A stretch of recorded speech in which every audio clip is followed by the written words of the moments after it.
but my man said he was a celebrity Uber driver. I know we're gonna get to that and a little bit into the show, but I'm not gonna lie, Mike. I was a little worried that the show wasn't gonna happen. Oh yeah, yeah. Yeah. We'll get into that. Because We'll get into that. God, God felt that he needed to God have a came. he had to have a conversation with Maywood, He had an honest Miguelwood. he had an honest conversation.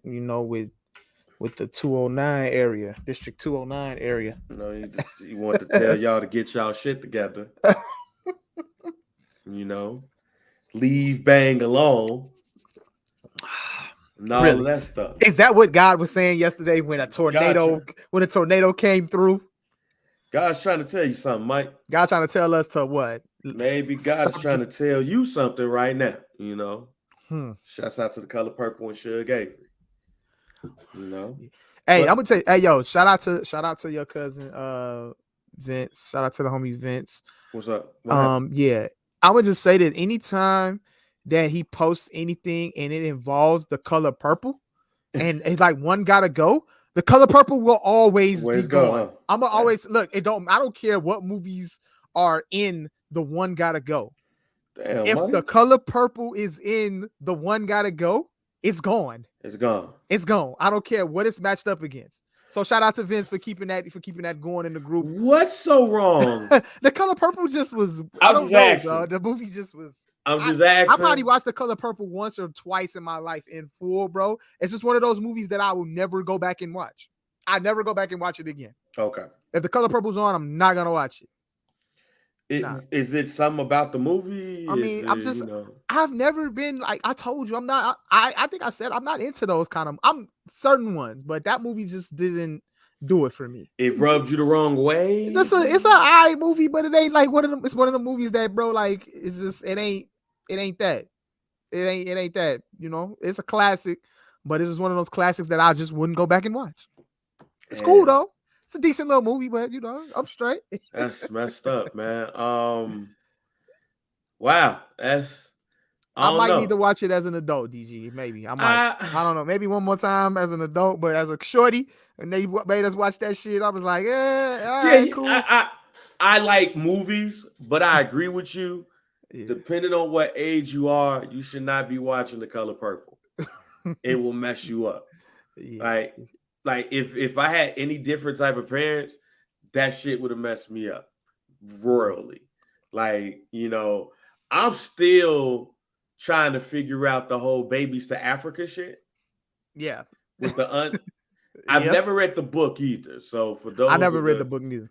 For those of you should read the book, it's better. I've never. Will you watch the musical though when it comes out? I will for the culture. I'll watch. They're doing Color Purple the musical. I think that's one of them joints that I guess you just gotta watch it. I guess. Okay. It's like you should watch it. I think you like entitled to watch it. It's a musical. Yeah. Just want to make sure because as soon as people start singing, it's gonna be like, oh man, get out of here, man. Yeah, I mean, I'm cool with music. I don't have a problem with musicals. Yo, is it true that they doing the Joker as a musical? Like I see the reports, but apparently I don't want to see that. I don't know if I don't want to see Welcome to Gotham. Yeah, I don't know if I'm on board with that. I'm trying to kill Batman. Welcome to Gotham. Don't do that. I don't want to see that. I don't want to see the Joker. The first Joker was solid. Was solid. That's when white people just trying to mess shit up just cause DC fucking shit up. That's DC, bro. Because it's white people. That should not be done. We should not be welcome to Gotham. Nah, we should not be doing that. Because they bring it in Lady Gaga, because Lady Gaga is a singer, and I'm cool, and I'm cool with that. I'm cool with Lady Gaga playing Harley Did she sing in the Gucci movie? No, she was just Gucci, the Gucci woman. Yeah. She ain't gotta know. Welcome to Gotham, Batman. Nah. See, that's please don't do it, DC. Don't do it. Don't do it. I want to give a personal apology. Yeah. To Joe, Scott, Pierce, myself, all the people at Barbershop Digital. I want to publicly apologize to the guys. So they do a podcast for the Patreon subscribers called Summer Sessions. Yeah. And on Summer Sessions, I went a little bit too hard on the Desean Watson stuff. Okay. You know, and Joe had to edit a couple of things. You know, you said some wild shit, huh? I said some wild stuff, man, and I just want to apologize to the guys. You know, the Patreon subscribers pay for the content. And I'm glad that people got to pay for the content. You're going to get them booted off Patreon, bro. Nah, I ain't going to get them booted off Patreon, but I went a little bit too hard. Now I just want to apologize to the fellas personally. You know, went a little bit too hard, you know, but we're going to discuss Desean Watson again because he spoke today. Okay.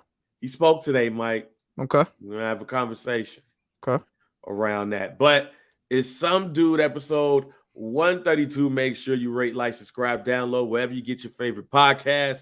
Shouts out to Mike. We're gonna be talking about his experience at the Hyde Park Fest.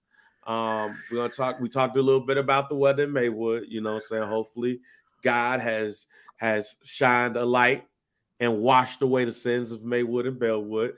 And I got a question. Hey man, got a question around these NBA finals, and just in time, the double XL list was released, and I'm probably gonna have Weso call into the show. You know, yeah, we need Weso on here for that, so he could tell us everybody that's on there, because according to that, because from the cover, I know 2 artists. I think I know more than that, but we're gonna talk about that in a little bit. So yeah, Desean Watson, G. Yeah. Desean Watson is wild, fam. He spoke today. And with his speaking today, I think I have a little bit more clarity. Okay. In where his thought process was. As we talked about last week, you know, Desean Watson is now being sued by 26 women. Last week it was 24. Wait, 2 more women? I'm out of the loop. You got to keep it's 2 loop more. Loop me in. It's 2 more. So we are at 26 women. And Desean Watson has some things to say. I'm just going to play this audio from Cleveland.com. That's what, you know, I've been saying it from the beginning, and I'm going to continue to do that. And until all the facts come out on the legal side, I have to continue to just, you know, go with the process with my legal team and you know, the court of law. So that's one of the things that he said, that he was going to, he just pretty much going to let the legal process play out with the team. But he reiterated that he has not forced any woman to do anything. He didn't sexually assault them or anything like that. Which, Mike, I got a theory. I have a new theory on the Desean Watson case. Okay. Desean Watson believed that he's right because none of the women that are accusing him, none of the women, or at least some of the women, now I ain't gonna say all, but some of the women have pretty much said that he did it on his own. He did the act on his own. The act of ejaculation. The act, the what you do to get to that point. He didn't grab their hand and put it on them. Like, he didn't force them. You do see the lady said he grabbed her by the leg, but I think in Desean Watson's freaky mind, unless he grabbed a woman and was like, here, hold it, or if he actually raped them, he feels like he ain't did nothing wrong, but just beat off in front of him. And that, in his mind, is not assault. It's just pervert shit. Okay. I don't know how he could get to that point, but when you hear him talk, Mike, he clearly believes he ain't did nothing wrong. It's clear to me he really, truly believes that he ain't did nothing wrong. Out of all the accusations, all the lawsuits, how many women have said that he's done that particular act? I don't have all of the court cases in front of me, but I know I do know from the ones that I read, the majority of them didn't say that he tried to rape them, that he held them down or anything. It's really been Buddy of Herb. So there were a couple that said like the one chick said he grabbed on the leg. There was some there was one I think that said that he tried to forcibly put his penis in her mouth.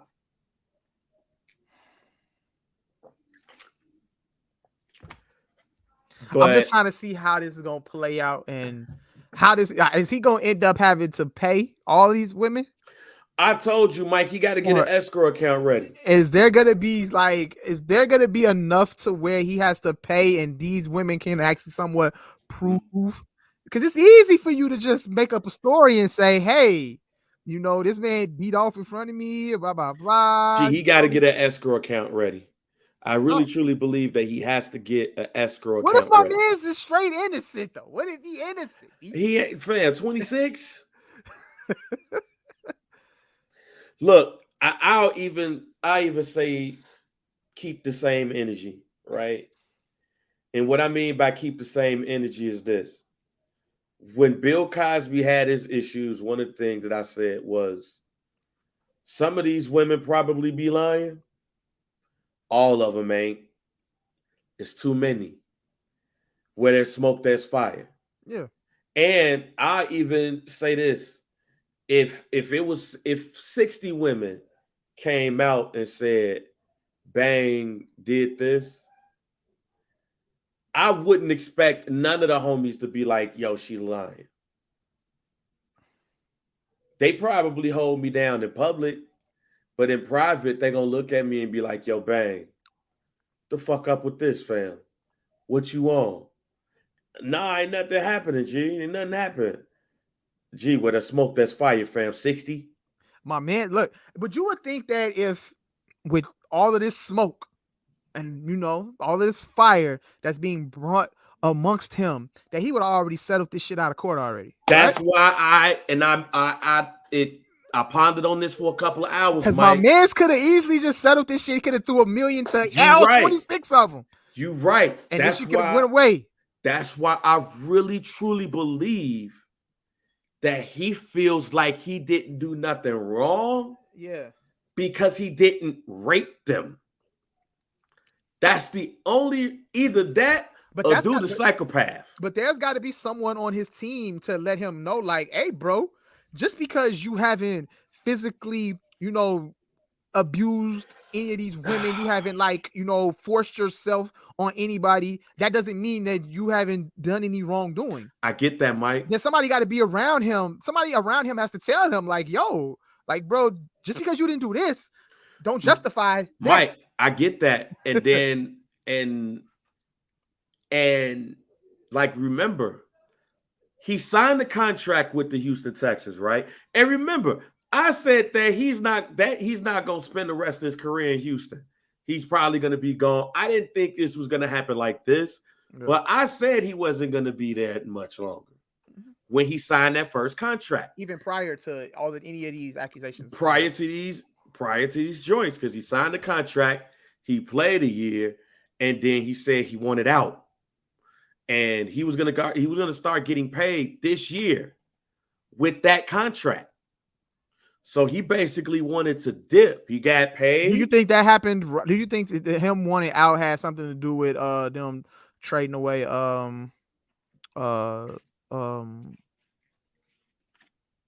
Nope. No, remember that's what started this. Right. Is when they traded DeAndre Hopkins. DeAndre Hopkins, yeah. When they traded him, It's like, damn, who I'm throwing to? Like, what's going on? What? And he didn't like ownership. He had a thing about ownership. He had, well, not necessarily ownership, but people in the front office and everything. And he said he wanted out. But remember, they traded Hopkins and he played that season. And he had, like, less than to throw to. And he still had one of, like, the greatest seasons for a quarterback, in years. Yeah. Remember that game against the Bears? He almost single-handedly brought them back. Mm-hmm. Like, we really had to beat his ass. Like, fam, stay your ass down.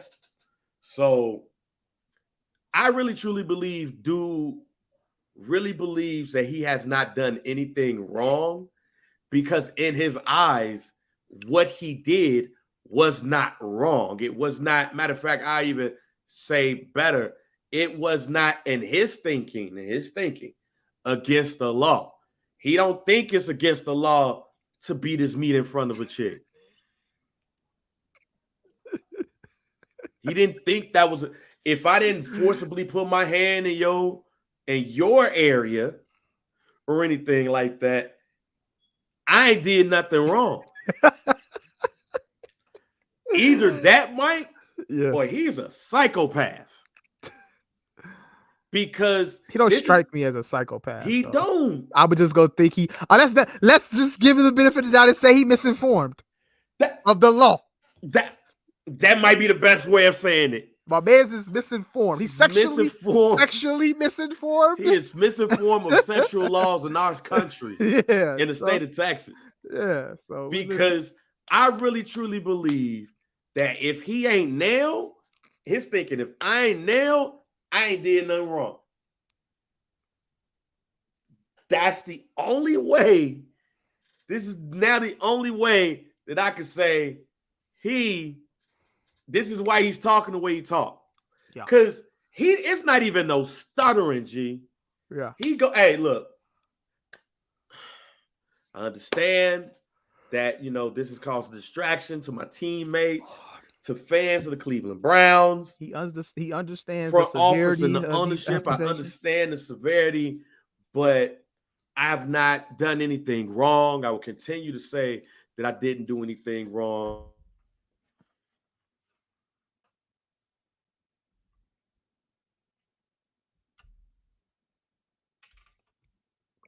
There we go.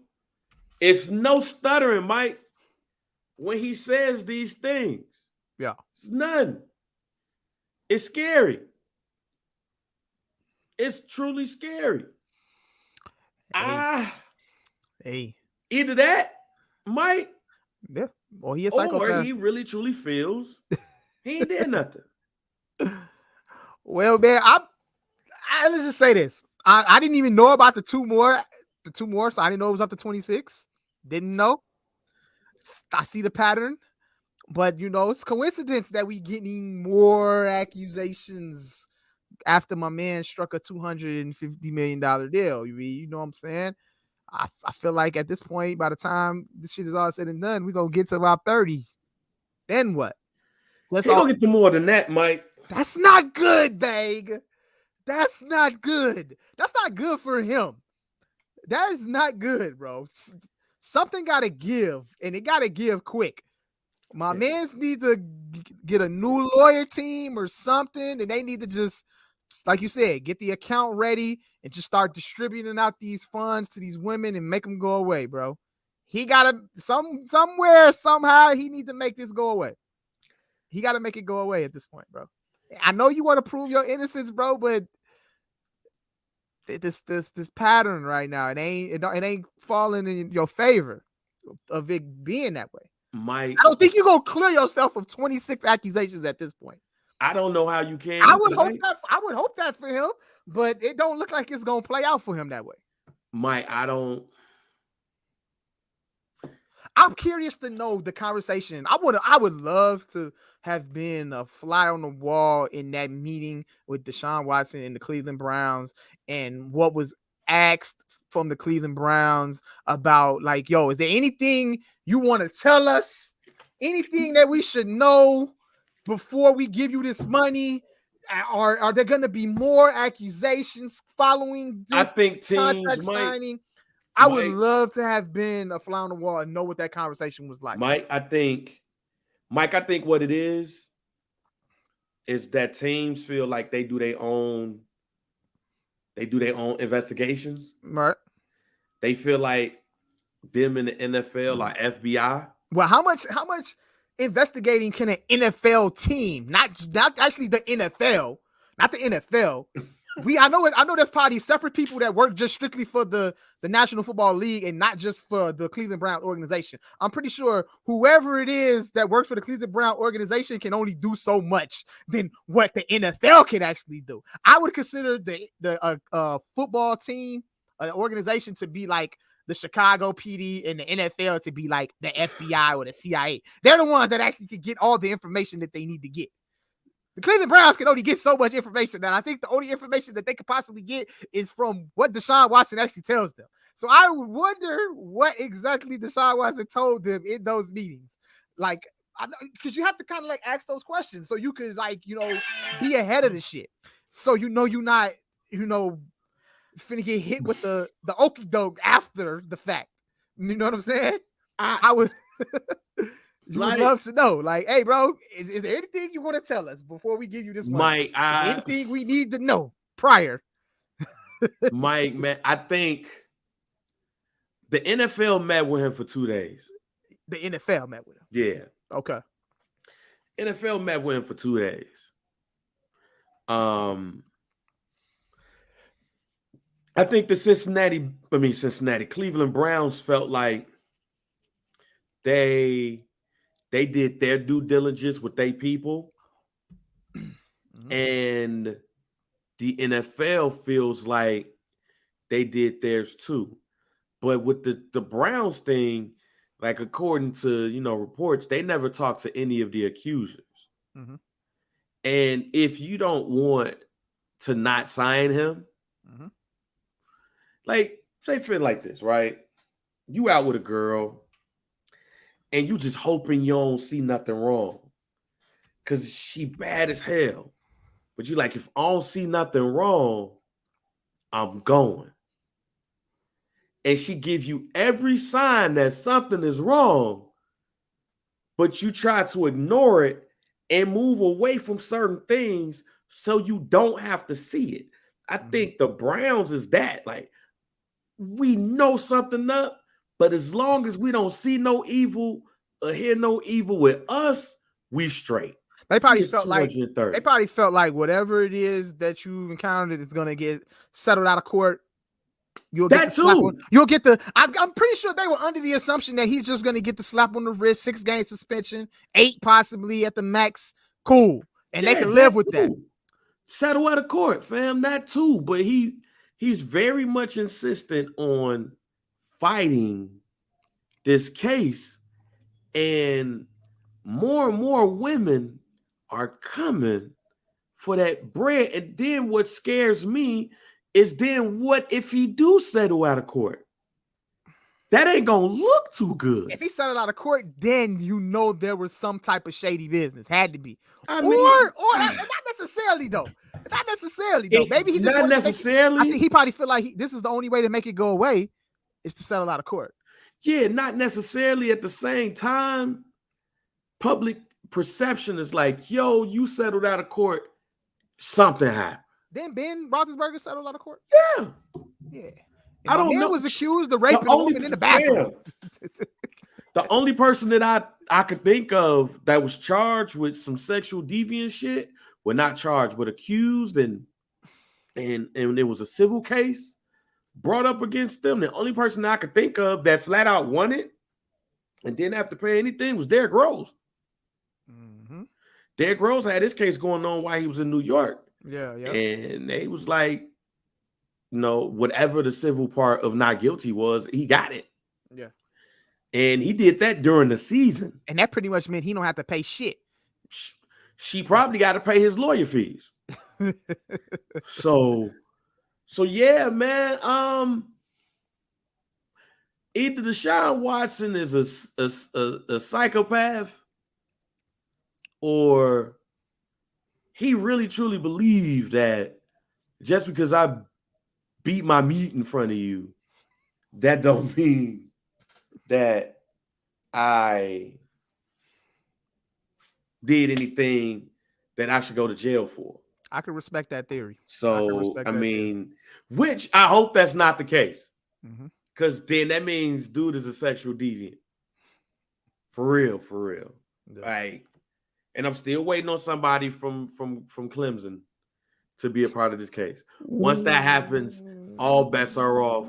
Because like I said last show, it's like Fisher Price, I just got my first nut on some deviant shit. And I liked it, the Desean Watson story. Yeah. So high school or Clemson, it's a wrap for Buddy. Yeah. All right, man, Mike. High school.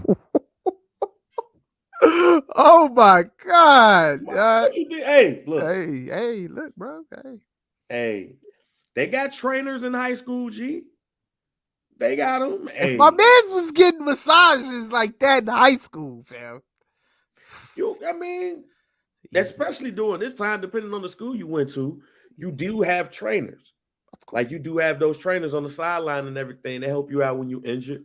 Yeah. And, they'll probably, give you a massage. Never knew of a lady masseuse in high school football. You never knew it in there. Yeah.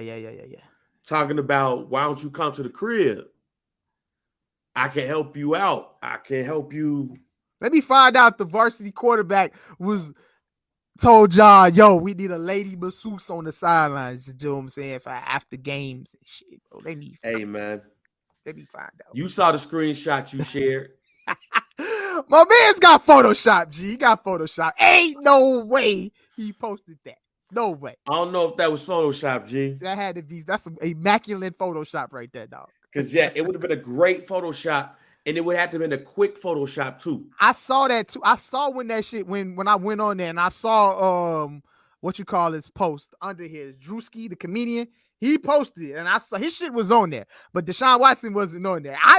When Diddy posted that shit, I was like, yo, what the fuck is he doing? Yeah, all he had to do was delete it. I said, let me see these comments real quick, bro. That would have to been a very quick Photoshop, G. Nah, because the time frame that it was on there, it didn't have like no comments on there, so it had to be Photoshop. It had to be.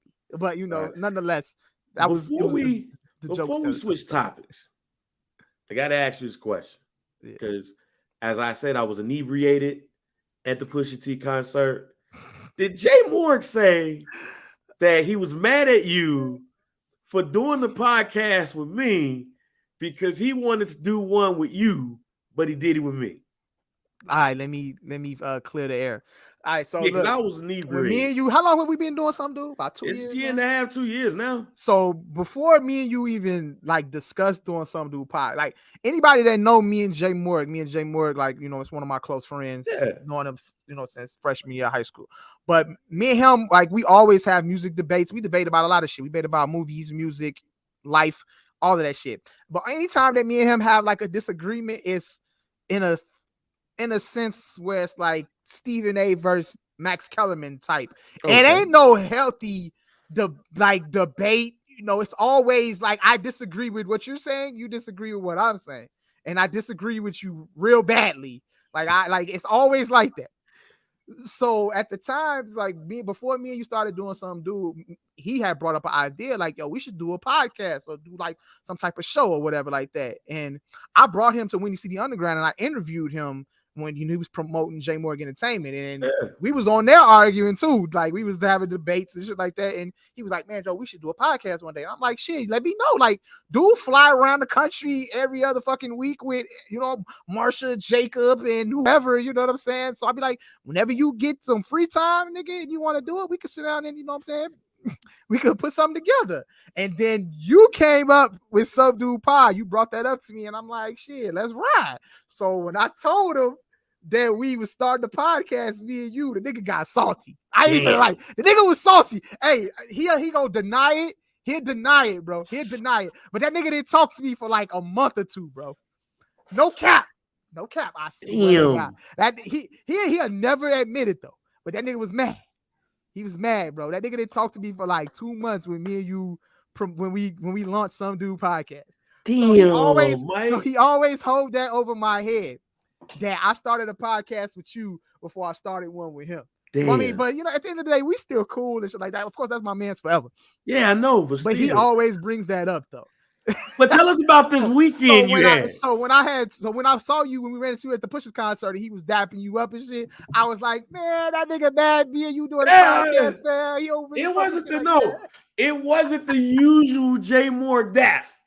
You felt it, right? It wasn't the usual. He gave you that. He gave you that Q and juice. Yeah, he gave me the. You stole my best friend, nigga. What up? He gave me the. Yeah, what up? And like I said, I was done, but it took me a couple of days to go. Wait a minute. They didn't catch that shit, huh? Yeah, bro. You gotta learn. Damn. Well, you gotta learn. Tell us about this weekend because you texted me. It was very interesting. All right, look. So check it out. So you know, story time with Mike B. Story time with Mike B. It ain't gonna be like the All right. So if anybody everybody listen to the archives back in 2020 when Chicago had the All-Star Weekend. All-Star Weekend was there. You know, I had attended some of the festivities downtown, ever like that, and I was with my homie Jay Moore, and one of the nights that we was like cruising the city and we was going to shit, like I was like a celebrity Uber driver. So my man's had me pick up Jacob Lattimore. Anybody know Jacob Lattimore? Jacob Lattimore is on The Chi. You know, he's a singer and actor, and currently on The Chi right now. And his girlfriend, forgot his girlfriend's name. She was Soraya. She was on Empire. And she does a bunch of other TV shows and movies as well. So they was like riding in the car with me and everything like that. I picked them up and, you know, me and Jay Moore dropped them off where they needed to be at. And then after that, I had scooped up Nivea. Anybody know Jay Moore has done some work with Nivea as well. So I had Nivea in the backseat of my car as well. Not like that, but like she was riding with me in the car. So I had literally 3 celebrities in one night in the backseat of the car, and I was like driving them around and escorting them and shit. So you know what I'm saying? That story is for the archive. You can go back and listen to all of that in full. But let's fast forward. Hyde Park Fest this weekend. Jay Moore, you know what I'm saying, hit me like, yo, let's ride the Hyde Park Fest. I'm like, all right, cool. So Jay Moore lives out south, literally 5 minutes away from where the Hyde Park Fest is held at. Held at this year. So he literally like 5 minutes away. So I'm like, cool. You know what I'm saying? I'm gonna park my car at your crib, you know what I'm saying? And we could, you know, drive a little closer and park and then walk over there. You know what I'm saying? It's all like that. So he hits me like, yo, you know what I'm saying? I'm gonna be bringing out the, you know what I'm saying, the cast of The Chi, you know, on stage like that. Like, all right, cool. I'm like, all right, cool. So I'm thinking we gonna meet them there. That's what I'm thinking. So I get to Jay Moore's crib. He like, yo, what's your ETA? I'm like, 15 minutes. You know what I'm saying? I pull up to Jay Moore crib. Jay Moore lives out south on 61st Street. So when you drive out south, you know what I'm saying, right off what street? I forgot what street it is. But get off on 61st. He lives on 61st. So I pull up to his crib. My man's got the whole cast of The Chi on the corner in front of his building that he lives in. They all outside. I'm like, all right, cool. What's going on right here? You know what I'm saying? I pull up. He got, if you watch The Chi, he got who's out there? He got Papa out there. I'm looking for your text was he got them standing on the corner of 61st out south. He got Papa out there. He got Jake out there. He got Tiff out there. He got Is Tiff slugging? Tiff slugging. Okay. He got Maisha out there. He got Jake's mom. She's there too. And his name is Mike. So his mom is there. And then it was I forgot the little short dark skinned girl, the one that Jake took from. Yeah, she got on my nerves. She was there too. So they all out here standing on the corner. Like they all, so I get out the car, Jay Moore like, yo, I was supposed to get them like a party bus type thing to, you know what I'm saying, to escort them to, you know, so-and-so. I'm waiting on an Uber. I'm gonna need you to, you know what I'm saying, take so-and-so in your car, a couple of the members that they was gonna ride in my car, and we gonna all go there together. You know what I'm saying? So that's when he was like, yo, can you like start the car up and shit like that? You know what I'm saying? Because it was hot. I was like, all right, cool. Let me get in the car, turn the air on so they could be comfortable. And that's when I text you. I'm like, yo, I'm about to be I a got celebrity questions. right now. I got questions. Go ahead. What do you have? No, so they ain't get no Uber Black, fam? Hold on, let me explain. So he had something set up for them, but it something about it got stranded on the E-Wave, flat tire, some bullshit. Whatever it is that he had got set up for them to get picked up from the crib, picked up from his house, something happened to it. So this is what he's telling me. He said he ordered a Uber XL, and he wasn't sure that everybody was going to be able to fit in the Uber XL. It wasn't, because the Uber XL is going to give you, depending on the truck, like a Suburban to come. And we know in the Suburban, you can fit 1, 2, 3, 4, 5, probably 6 people. Look at DG. Look what DG just posted. What did I text you and say? Read the text message that I told you. What did I say about Jay Moore? What did I say? Hold on, What did I say? You said, hold on. Oh, LOL, man. Jay Moore almost equivalent to Mike Epps and Ice Cube. And Jakey Promoters. That's what I said. That's what this was. It was giving me Jakey Promoter vibes. Now, this is my man. Now, my man's is all in love, ladies and gentlemen. All in love, though. But because my mans have done deals for them and everything like that. He's set up a lot of shit for them. So he's done a lot of work for them. It's just getting to the event. Get it to we this, like, this man, yeah, you know what I'm saying? So everything he's done for them has been successful. So my man Jay Moore does his thing. Shout out to Jay Moore Entertainment. But this was giving me Jakey Promoter vibes because my man was like, yo, I'm gonna need you to have them ride with you, and then I'm gonna ride with so-and-so, and then the rest of them gonna get in the Uber XL, whatever like that. So the Uber pulls up. So it's a Suburban, like it's a big Suburban. So I guess after, you know what I'm saying, assessing the situation with the Uber, he was able to get majority of everybody in there. And then he was like, yo, Mike B, you ain't got to drive no more. And so you could just hop in the car with Jake and his mom and the other little dark skinned shorty, the one. So I rolled with them. Okay. I end up riding with them. So I end up not having to be a celebrity Uber driver, but it was about to happen though. It was that close though. I was that close. I text back and I said, yo, it's about to happen. I'm about to be chauffeuring the cast of the Shy around to the Hyde Park Fest. Morg has to get a deal with a livery service, fam. Something, bro. Something. Yeah. Like I got a card that I could give. Yeah. If you need it. Yeah. Because I had took a lift that night. Matter of fact, that night where I was the night of the concert, the dude that I got the lift with, he was like, hey, yo, bro, you know, I got this service. Limousines and blah blah blah blah blah blah. I took the car. I still got it. Yeah. You know, you gotta get a. Yeah, we're gonna pass that along. We're gonna pass that information along to my homie Jay Moore. But my man's literally and then before we even pulled off, another dude come around the corner and he like, yo, what's going on over here? Like, you know what I'm saying? What's happening? I told that nigga, I said, I don't know, bro. I don't know shit. I said, I don't know shit. I'm not finna be like, hey, yo, this the cast of the Shy. You know what I'm saying? Can I get a picture then? Nah, bro, we ain't doing all of that. We was literally on the corner of 61st out south. That's what I told Bang. I'm like, bro, what if somebody just starts shooting over here, bro? Bruh. Because the area that Jay Moore building is in, fam, it ain't the smoothest. No. If you know out south, bro, it ain't pretty at all.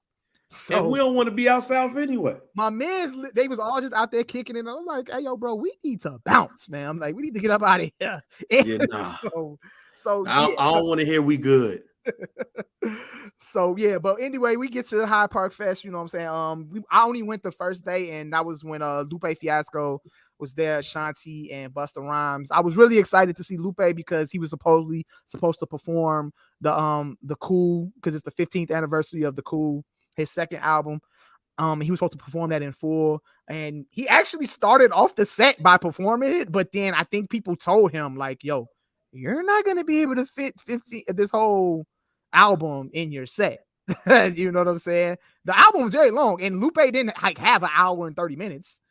He literally was like the lead off artist performing on Saturday, on the first day of the Hyde Park Fest.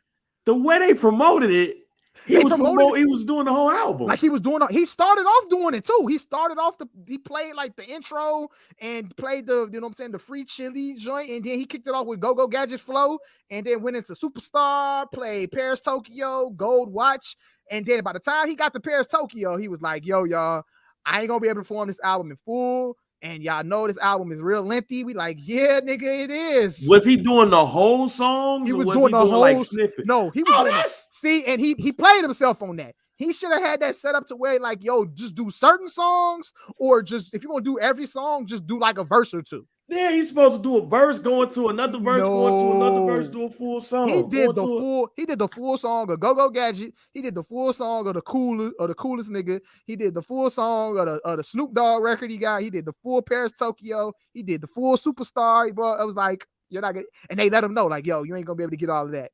So then he audibled and started doing shit off the first album, and he did a few features, and then he ended it with The Show Goes On. But it was still a good set, though. But I was excited to see that whole album be performed in full. It's one of my favorite Lupe Fiasco albums. So I was like, cool. So that's why I was like excited to go to the first day of the Hyde Park Fest anyway. So wow. Yeah, he didn't perform the whole album in full though. That was actually my first time going to a Hyde Park Fest. I've never been.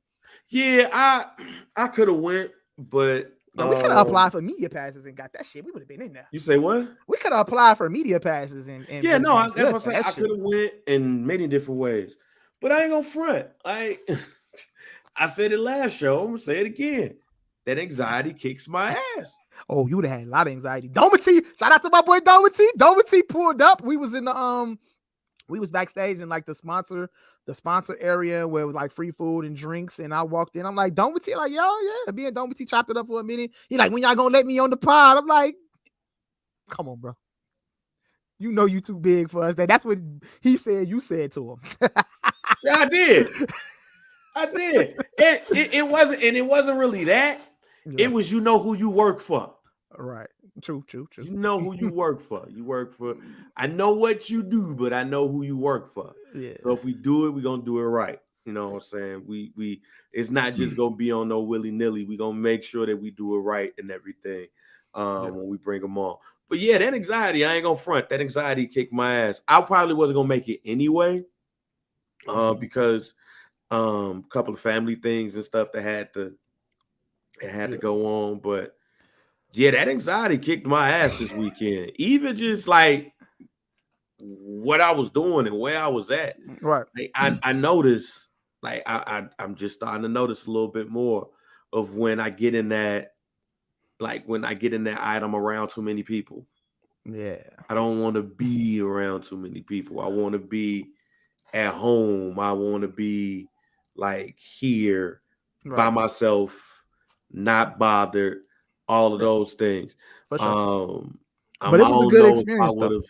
You say what? But I'm saying, like, yeah, I hear you. Go ahead, finish. Yeah, it's just I know, like, with crowds and everything, I'm not gonna do it well all of the time. Right.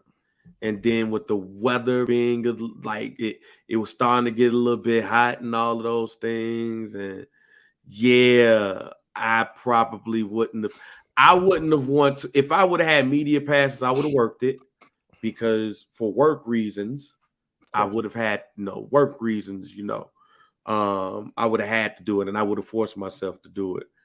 For kicking it reasons, I probably wouldn't have stayed there the whole time.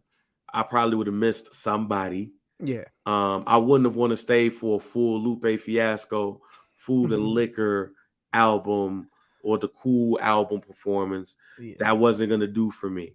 Yeah. Especially what you're saying right now. Yeah, I'm just learning more and more about like this version of me now. And I don't even think it's the pandemic that got me like this. Yeah. It's just that I think it's just my man don't like to be around a lot of people. Like being around a lot of people, seeing people that I haven't seen in a while, and having to have that conversation of where you been at, bro? Yeah, where you been at? Well, some forced, some not forced. Like a Domity conversation is not forced. Of course, but an insert person here might be forced, and like some stuff that I don't necessarily want to deal with. But at the same time, I really just think I got to get used to being back at the crib and just slowly reintegrate myself back in. But at the same time, outside of the anxiety part, it's I ain't the same person you met 10 years ago. So we're not having those 10 years ago conversations. Like if I went there, and Domity is, like I said, is one of those people that is not a forced conversation. We can have that, get on, when can I jump on the pod shit? That's cool. But the anxiety part also comes with anger and frustration. Yeah. Because what happens when somebody says, where you been? And I'm like, yo, I've been gone. That's cool. You still got the radio show? What you mean I still got the radio show? I've been gone. Oh man. So, and like I said, it's a lot of people that don't know what I do, period. Yeah. So just even questions about Old Bang would get me to getting the Old Bang and side-eyeing and talking shit about you. Yeah. Now it won't be on Twitter. It'll be in your face. Yeah. So that's the, and then, oh, you do got the pod. When can I get on here for an interview? What we gonna talk about? I mean, shit, what you want to talk about? Yeah. So it comes with that. But overall, how did you like the Hyde Park Brewfest? Yeah, that was, and it used to be the Brewfest, right? That's what they called it. Brewfest, yeah. Yeah, it was. It's like, they don't even call it that no more.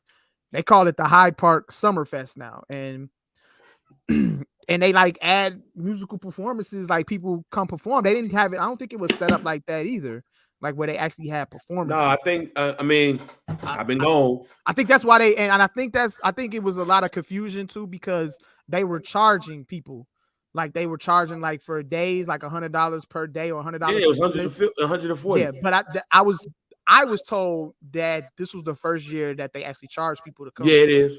So that's why I guess it was a different kind of experience for people. I mean, you got look.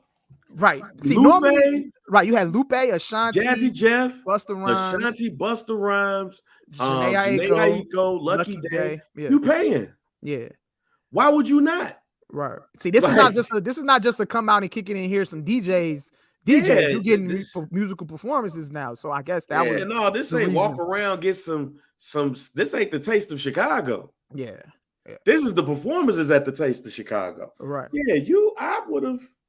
But overall, though, it's dope. You know what I'm saying? It was cool. I was mainly like on the, the media, VIP side. Yeah, you was getting your VIP on. Yeah, so I mean, the crowd looked like they was enjoying themselves too. People out there with their lawn chairs out there, they was kicking it, and it looked like a fun experience and everything like that. So it was dope though. So I'll definitely do it again. I look forward to what they bring, what they put together for the Hyde Park Fest next year. So yeah, I think I'll be out of my. You'll be out of that mindset. I'll be out of that mindset by next year. That's cool. I'll be out of that mindset. Yeah. I got to, because we outside next year. I got to go to a cruise. Yeah. I got to go on the time, join the cruise to work. Okay, see. So I'm gonna be around all of the old heads. Get ready, man, because some new pod gotta be at every fucking festival by next year. I ain't gonna be at every festival, man. We gonna be at every festival. I'm making sure Bang be at every festival. I ain't gonna be at every festival. We gonna be there, even if it's only for a minute. No, I'll be there in spirit. I'll be there in spirit. But nah, man. Let's go to Lala. Let's go to Lala. Hell no. Oh, I said that too quick. But no, I would literally have to be in nothing but VIP. I would not be in a sea of people or nothing like that, pissing on myself while Vic Mensa raps on the Lollapalooza stage. Nah, I would literally have to be in whatever VIP access is available. I would die. Yeah, DG, you could kind of say that Hyde Park Fest is kind of like a Black Lollapalooza, but like I said, this was the first year that they actually had musical performances. Like, they don't have performances like that. It's normally just you go out there and then you enjoy like the food, get food from different like booths, and then they got a bunch of DJs DJing and shit. You know what I'm saying? Just like on some kick it shit. So I would assume that they're trying to make it something like a Black Lolla. Who knows? But yeah. Actually, I'm about to read this joint from the homie Larnell, who listens to the podcast too. So shouts out to him, and make sure y'all check out the Easily Offended podcast. To speak to what you was talking about, said I know about 5 months ago we announced the Hyde Park Summerfest. A lot of people were upset about them charging for the first time, but those same people were out there laughing, eating, singing, and dancing. Hyde Park Summerfest was produced by an all-black staff. And when I say all black, I mean all black. Black electricians, black stage production, black sound production, black media, black camera company, black vendors, black security, black private car company for the artists, etc. It was a beautiful Saturday. It was a perfect crowd, not too crowded, but just right to see everyone perform.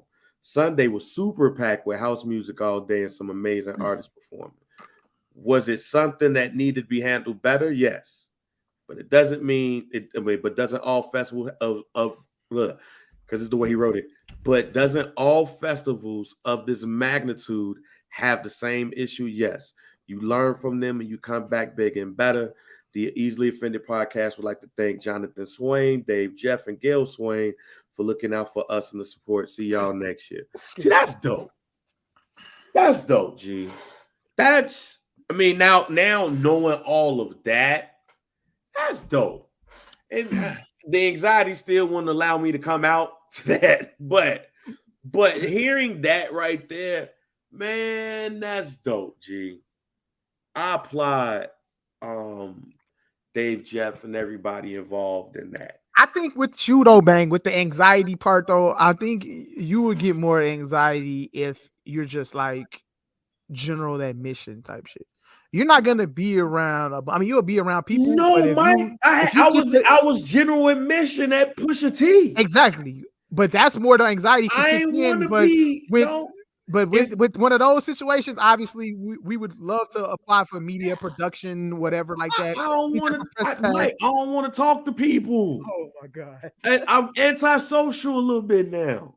I understand. It comes with that. You know what? I'll even say it even better. To make it understandable, I don't want to talk to people who was not talking to me when I left.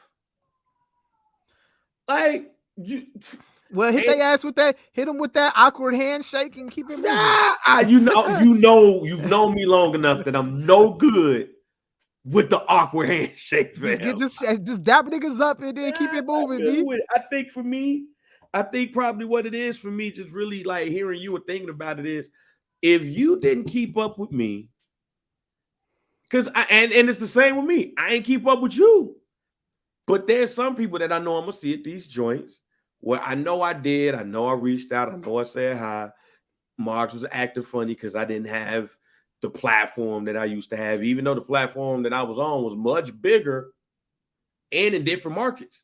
Yeah. No, but once you forget about me and then you see me, I don't want to hear all the extra shit.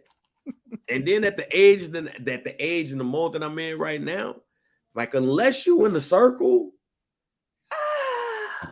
I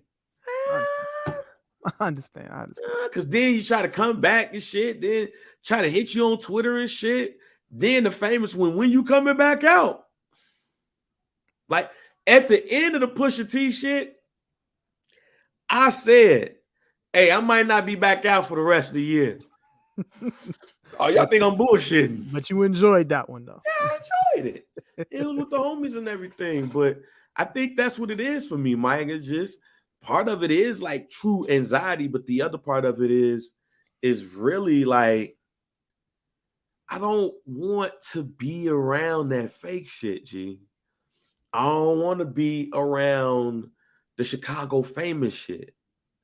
I feel like that I've done a lot more than just that. Yeah.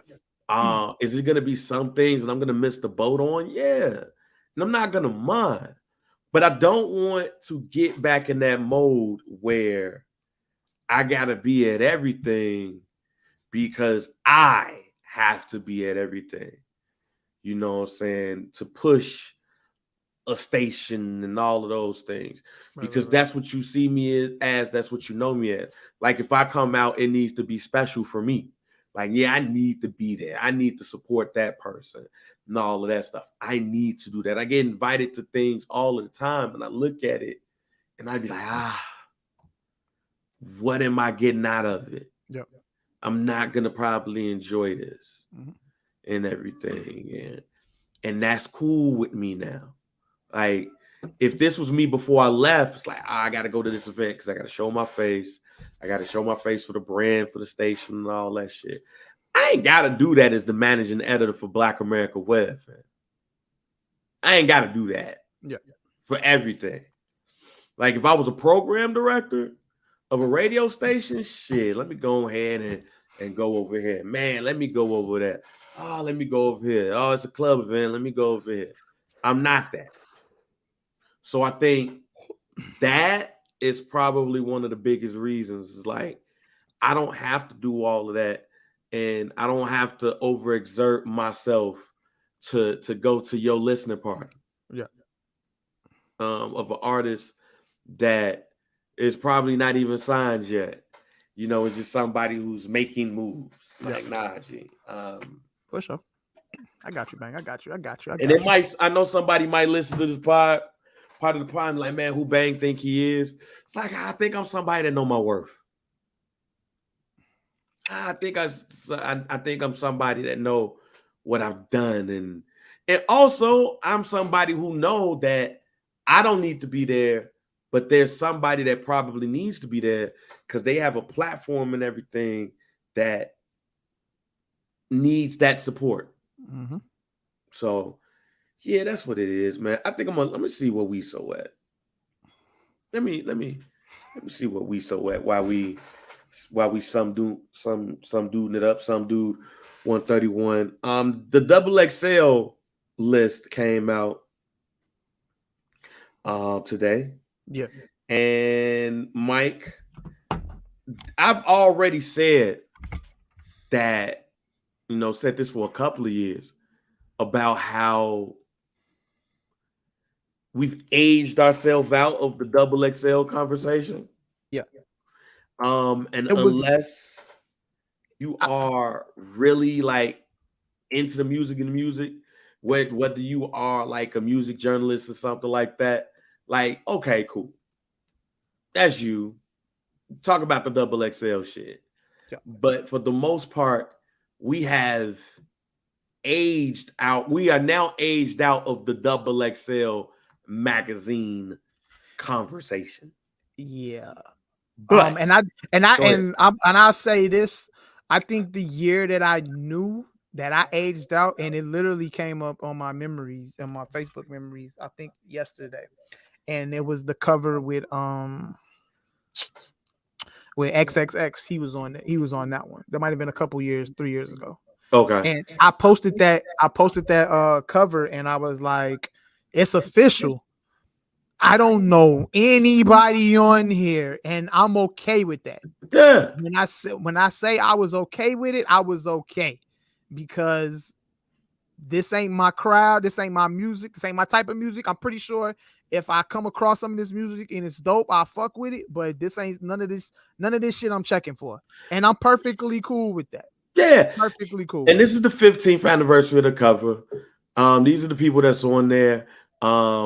These are the people that's on there, and we got our Some Dude affiliate. The I forgot about hey, shout out to my boy. We still got that haircut too. JC got the waves, man. Okay. He out here looking Puerto Rican. He's semi-waving. He Egyptian, but he out here looking like he from Humboldt Park. He ain't full 360 yet, but he you know what Mike be saying to me? Chill out. Chill out. Relax. Wait there, yeah. Get your brush, nigga. Keep brushing. Okay? Yeah, I'm gonna keep brushing. He's so out here looking Humboldt Park right now. All right, so to give y'all the information on who's the list: Baby Tron, Cochise, Saucy Santana. Is Saucy Santana the first gay person to be on this list? The first gay male? Nah, I forgot what his name was, but Mans was on the list with like Nipsey and Meek and them. He came out like years after. I forgot what his name was, but there was somebody gay that was on that list. But like out, he wasn't out though. Oh no, Saucy is out. He's because Isaiah Rashad was on the list. He said he flew it. Yeah. No. Saucy is saucy. He's not fluid. He's Fluid. saucy. Okay, he's saucy. All right. Babyface Ray, Ken the Man. So is it Sofago? Sofago, the best one, the future of music. All right. My God. Big Scar, Big 30.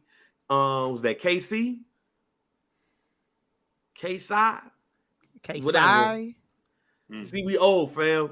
Dochi, Cali, and I know Nardo Wick. Wick. I know Nardo Wick. That's but what you, I but know you two know people. Nardo, but you know Nardo Wick because the industry pushed you to know Nardo Wick. Let's make it clear. Hey, but right? that's what I just told Bang. I said just a few years ago, the list that had XXX on it, and then it was, I forgot who else was on that list. But at that time when that list came out, I posted on Facebook and I said, I was like, yo, this is the first XXL freshman list that I don't know anybody on here, and I'm okay with that. And I just told Bang, I said, if 9 times out of 10, their music is gonna come across to me. And if I fuck with it, I fuck with it. If I don't, it's okay. And but Nardo Wick has jumped across the radar, and Saucy Santana has jumped across the radar. That's the only two. And I know Babyface Ray. Oh yeah, sure. So Saucy, Babyface Ray, Nardo are the 3 that I know. So tell us about this list and your opinion of this list, because this is your group. Yeah. No, listen, you guys gotta embrace it. You guys gotta. I'm embracing that. Look, you here on the show to tell us. Yes. So, and that's why I love you guys, because you guys are embracing. So no, this list is dope. I really like it because they got it right on the money with Sofago. It was right, like that was right, perfect timing to have Sofago. Give you guys some context. He's Travis Scott's newest signee. Oh, okay. He's under Cactus Jack Records. He had that big song on TikTok called Knock Knock last year. Baby Trine, he's coming up from Michigan, not in Detroit, but right outside, like around the same area that BFB, the Pac-Man, and DDG. Yeah, like around that area. So like he's dope. He got a new song out called Manute Bowl. So they really hit it right on the nail. And then Callie, as one of the 2 females on the list, that's a solid. She's dope. Toxic Chocolate, she's bad. She's dope. Like, so no, that they hit it right on the money. There was like 2 people that I'm like, damn, bro, you're not gonna put that person on there. Hey, hold on, we saw. Let me ask you this: who's the guy on this list? I know I recognize him. The one that got the black and yellow Louis Vuitton hat on. Oh, that's Cochise. Okay, so I know him, but I know him based off. I seen people promoting his shit. Like I seen like big artists promoting him, but I never actually listened to him though. But I've seen people promoting his shit. Like, so I recognize him. So I know 3 people. Mm-hmm. You and also speaking of him, I'm almost certain he's from the crib. If I'm not mistaken, I'm almost certain Cochise is from Chicago. Really? Don't quote me on that because I know his manager. Shout out to Veli. But what I'm starting to peep is, and this is great. He's from Florida. Okay. Sorry about that. But what I'm starting to peep that I really like what XXL is doing right now is they're tapping into that SoundCloud wave, right? So they're seeing all these artists that have popped off in the SoundCloud that they missed that wave, the Playboy Cardis, the XXX Tentaciones, even though they got that one right, they were a year late on that one, but they're really starting to get on top of it. Like Baby Trine, that was perfect timing. Sofago, perfect timing. Shoot, even Big 30, even though he's not on the SoundCloud wave, that was a really good pickup. That was a really good person to put on that list to, give that. Honestly, and I'll say it like this, and I don't mean to sound like a douchebag, but if Pooh Shiesty was not in jail, it would have been a swap. Pooh Shiesty would have been in there.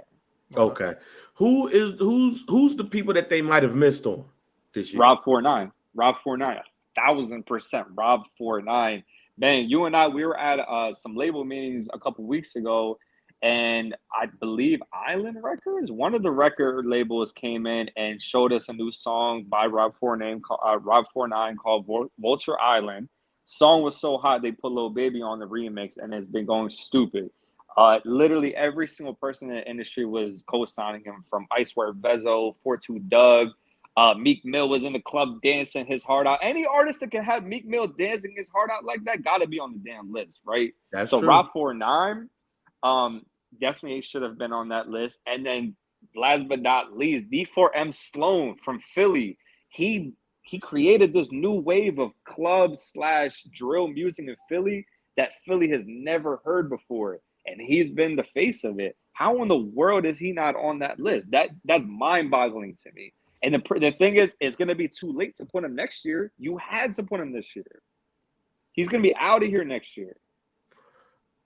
Who on the list currently you feel has the biggest chance to blow? So Fago. Okay. So there's so many chefs in the kitchen right now. How can you not? You absolutely have to fold to not be able to take advantage of the opportunity Sofago is in right now. All right, so send me a Sofago joint. Now, with that being said, though, Nardo Wick got 2 bangers, in rotation right now on the radio. The Who Won't Smoke and the joint with Future and Lil Baby. So like he looked like he's the one right now. If you mean, so what separates those two? Like. I'll say it like this: it's not that what separates them two. It's more so there's only room for one person that has that sound, and it's 21 Savage. The only reason why Nardo's winning right now, 21 didn't drop. When 21 drops, it gets silent for Nardo Wick. Plain simple. In the Subdued group, one of the homies said he would replace Big Scar with Big Moochie Great if he was qualified. Memphis rappers. So not necessarily talk about, should you replace them, but, of course you got New York, LA, Atlanta. You talked about, Michigan, you Philly all day, is from your knowledge, is there a market out there that is slowly creeping up and really starting to make a name for themselves out here, similar to the New York, LA's, Atlanta, Chicago's, that in a couple of years we're going to be talking about that market more when it comes to that artist? Well, I think the market that's blowing up right now, and I think no one can really deny it, is Memphis. Like Memphis has a crazy wave right now. Everyone's from there. That like at one point it was like you were from Atlanta. Everyone was from Atlanta. And it's still kind of like that, but it's starting to take a turn, and it's starting to turn into Memphis's time to shine. Yeah, shout out to my cousins. It's a lot of the artists that's coming out of Memphis. Are they? I noticed like right after Dolph had passed away, and I seen like on his IG he promoted a lot of his artists. Are some of those artists the ones? I mean, we know Key Glock he's pretty known, but are any of those other artists a part of that wave that's like that was under him that's gonna like be on eventually? When you say Memphis, like I'm assuming all those guys are from Memphis, right? Yeah, for sure. Okay. Like but the thing is, like a lot of the ones that I would tell you about kind of already they're starting to already have a household name. Like there was one artist, his name's NLE Choppa. If you're not familiar with him, I got hip to Choppa when the first Shot of Flow came out. Somebody sent it to me on Instagram, and I was like, yeah, he's hard. Reached out to him, and I actually did his first interview outside of his hometown, and just seeing his progression throughout the past 3-4 years has just been dope. So, and just being tapped into, like here and there talking to him or talking to his mom, because his mom manages him, and they'll just put me on to other artists from the city. I'm like, yeah, Memphis got it right now, especially in the next 3 to 4 years. The biggest artist is going to be from Memphis. And I don't think we're going to be coming back and saying it's Moneybagg. Not saying that Moneybagg is done, but I think that there's another person coming. Not sure who it's going to be, but there's going to be somebody that's going to be the next Lil Baby, but it's going to be from Memphis. Okay. Now, it's going to be a lot of old heads hating on this magazine cover. For sure. I've been saying for now about 6-7 years that cover's not for me. And not only saying it's not for me because I have understood that you have to give people their time. And you had people from the 80s hating on people from the 90s because they didn't feel like it was like the 80s. The 90s artists hating on 2000s because it's like, it ain't that. and so on and so forth. And I am now old enough to understand that I am now my father. I am now my uncle.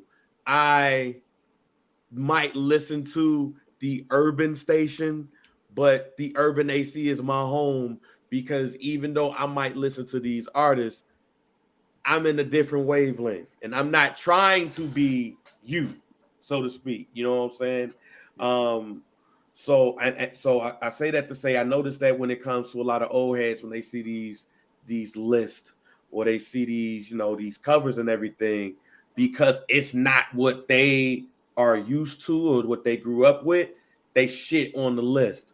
Like I've already seen one person say that, at this point, Scientific actually said at this point it's burnt out. The list don't hold weight no more, or add shine to the artists on here. And I disagree with that. And I mainly disagree with that because they going after the target demo, and they are winning with that target demo.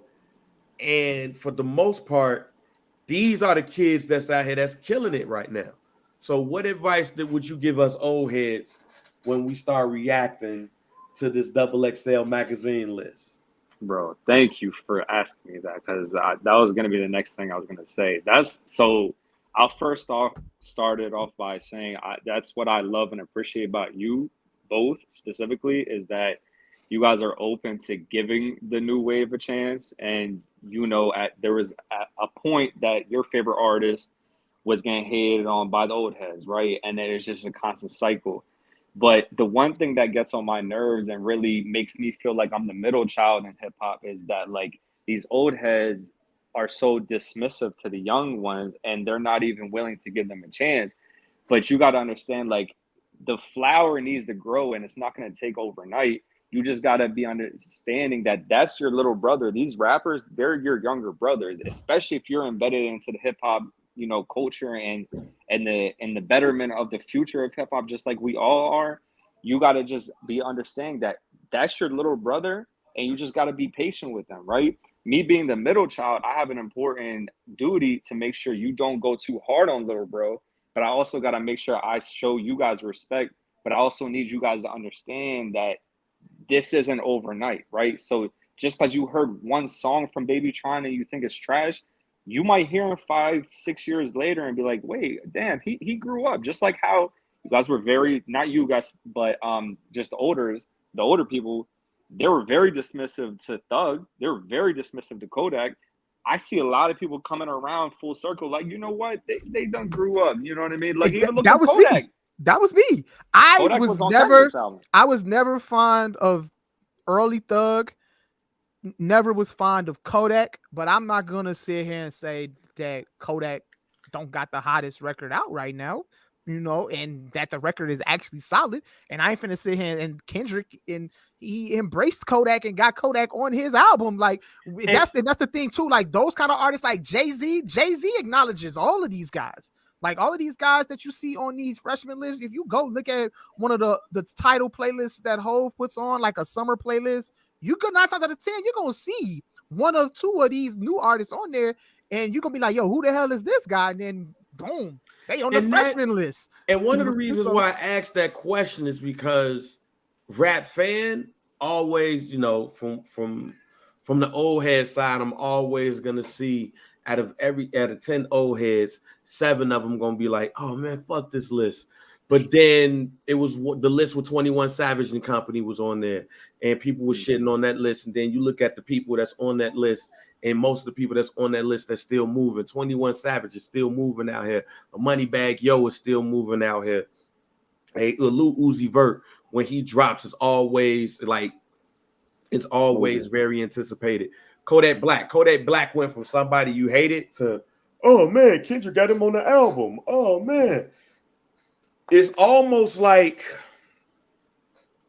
one of them artists they're gonna change their thought process on one of those artists the minute that a J. Cole is attached to him. Because a J. Cole, when people were shitting on 21 Savage, old heads was shitting on 21 Savage, and then A Lot comes out. A Lot brings J. Cole his first Grammy also. Now it's 21 this, 21 now. Out of some of these cats, I do mess with 21. And I remember in 2015 seeing him open for Post Malone, and I mean not 2016, excuse me, him opening for Post Malone. They was on tour together, and the people in the crowd knew every lyric to 21. Yep. Same thing with Kodak Black. Kodak Black this, Kodak Black that. He ends up on the Kendrick album, narrating the Kendrick album, and then doing the song on the album, which turns out to be the first single off the album. And now it's Kodak Black, he ain't that bad. He ain't that bad. J. Cole executive produced a whole Young Thug album. Yeah, right. J. Cole executive produces a Young Thug album. Moneybagg Yo has one of the biggest singles of the year. So it's like I think you're right. They take, like, if we let them grow and help them within that growth process, not necessarily us, but some of the bigger artists, then you start to see growth in their music and growth within them too. Because to hear 21 Savage talk about how Jay-Z helped him out, get him out of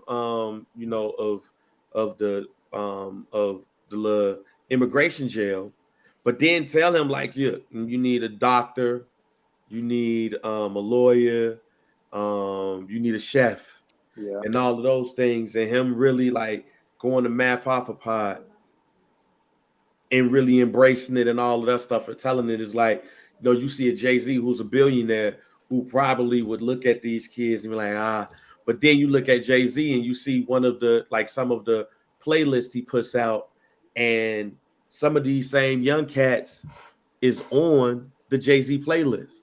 Mm-hmm. So, I mean, I don't think Jay-Z's just saying that just because.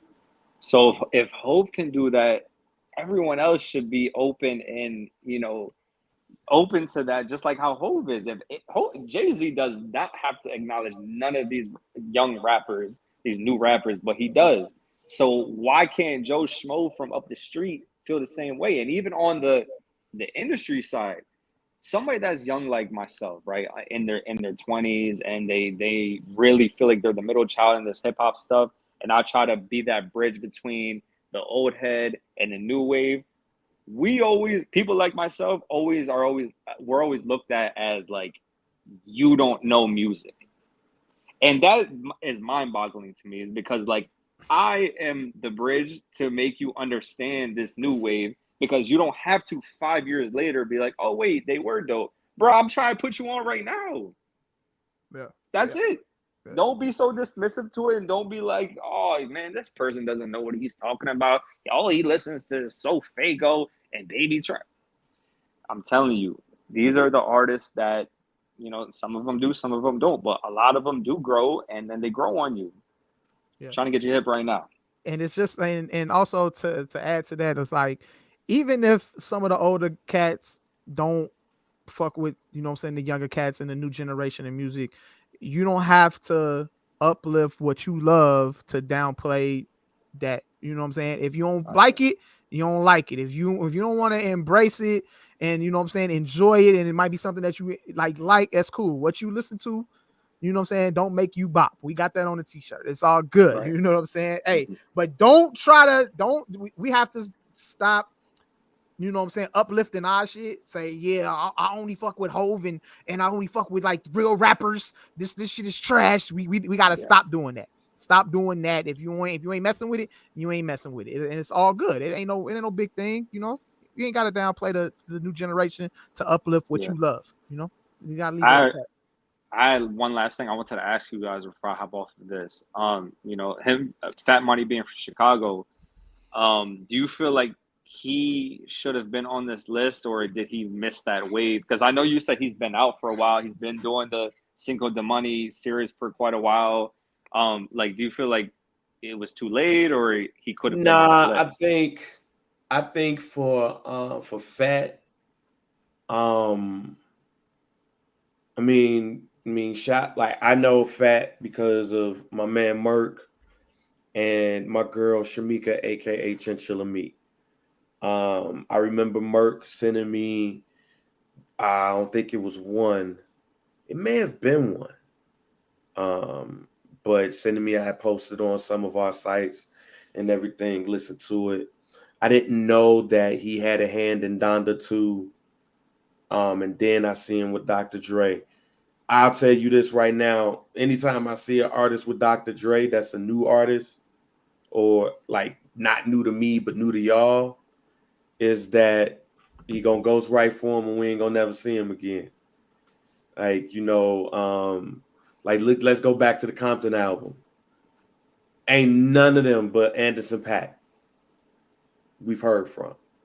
Literally, Anderson .Paak is two. Anderson .Paak and Desean. She sings. She's a singer. And I love her. But her and Anderson .Paak are the only two.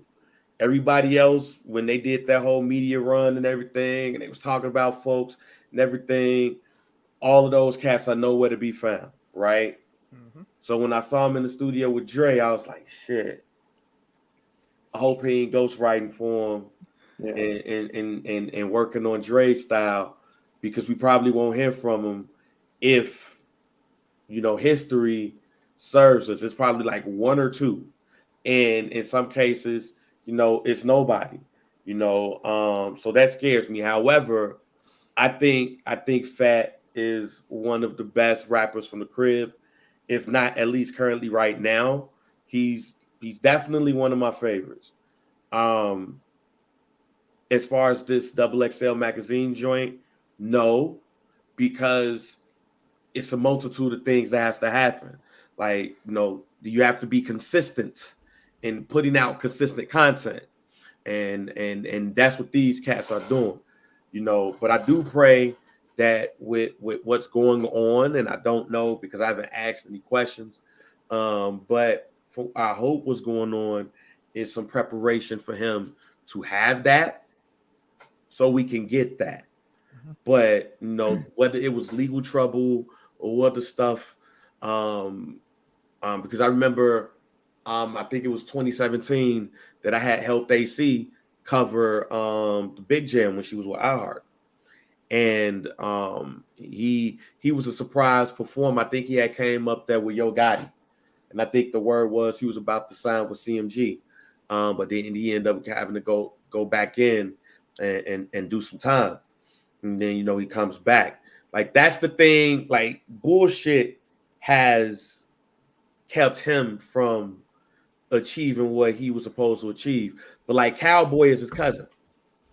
And we've seen what happened with Cowboy, you know what I'm saying? With, being one of the younger cats that's out here from the Chi that has, got signed and got out. So yeah, DG just posted it. I don't want my man to get side. I don't want him to get side where he's doing these things with all of these people, so him as a ghostwriter, but you don't pay attention to his content. Like, I don't want him to get King Louis either, because I still say today, based off of what we're seeing right now, and it's not taking away anything from these artists, but Mike could tell you from what we know, if Dirk is on, and if Dirk is one of the biggest rappers in the world right now, there's no mistaking that. If Chance the Rapper is Chance the Rapper, if you see Vic Mensa off and on, you got the Cowboys. If all of those people are doing that, King Louis should be the biggest artist that came out of Chicago in quite some time. Bullshit happened with that. That's facts. That's how much of a hold that Louis had. Louis, to me, should be at the same level as Dirk and them. And I'll always stand on that. But shit happens. And, some things that you think is for you are not for you. God puts you in certain positions for a reason. I'll always believe that.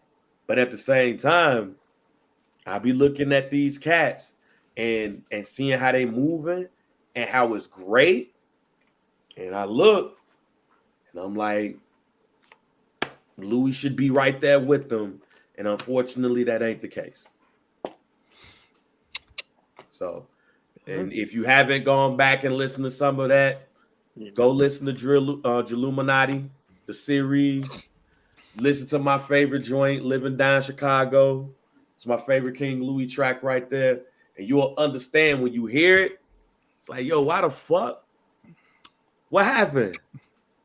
Because that's what I literally said the whole time I was gone. What happened?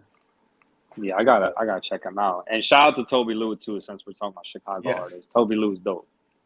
Facts. What's up? We saw you gonna come to the city? You gonna come to Lala? Come to Lala, bro. Lala, I don't know about Lala. I gotta come to the Eagles versus Bears. That's the main priority. Okay. When is that scheduled for? That's December, right, That's Bang? December. You trying to come to a Bears game in December?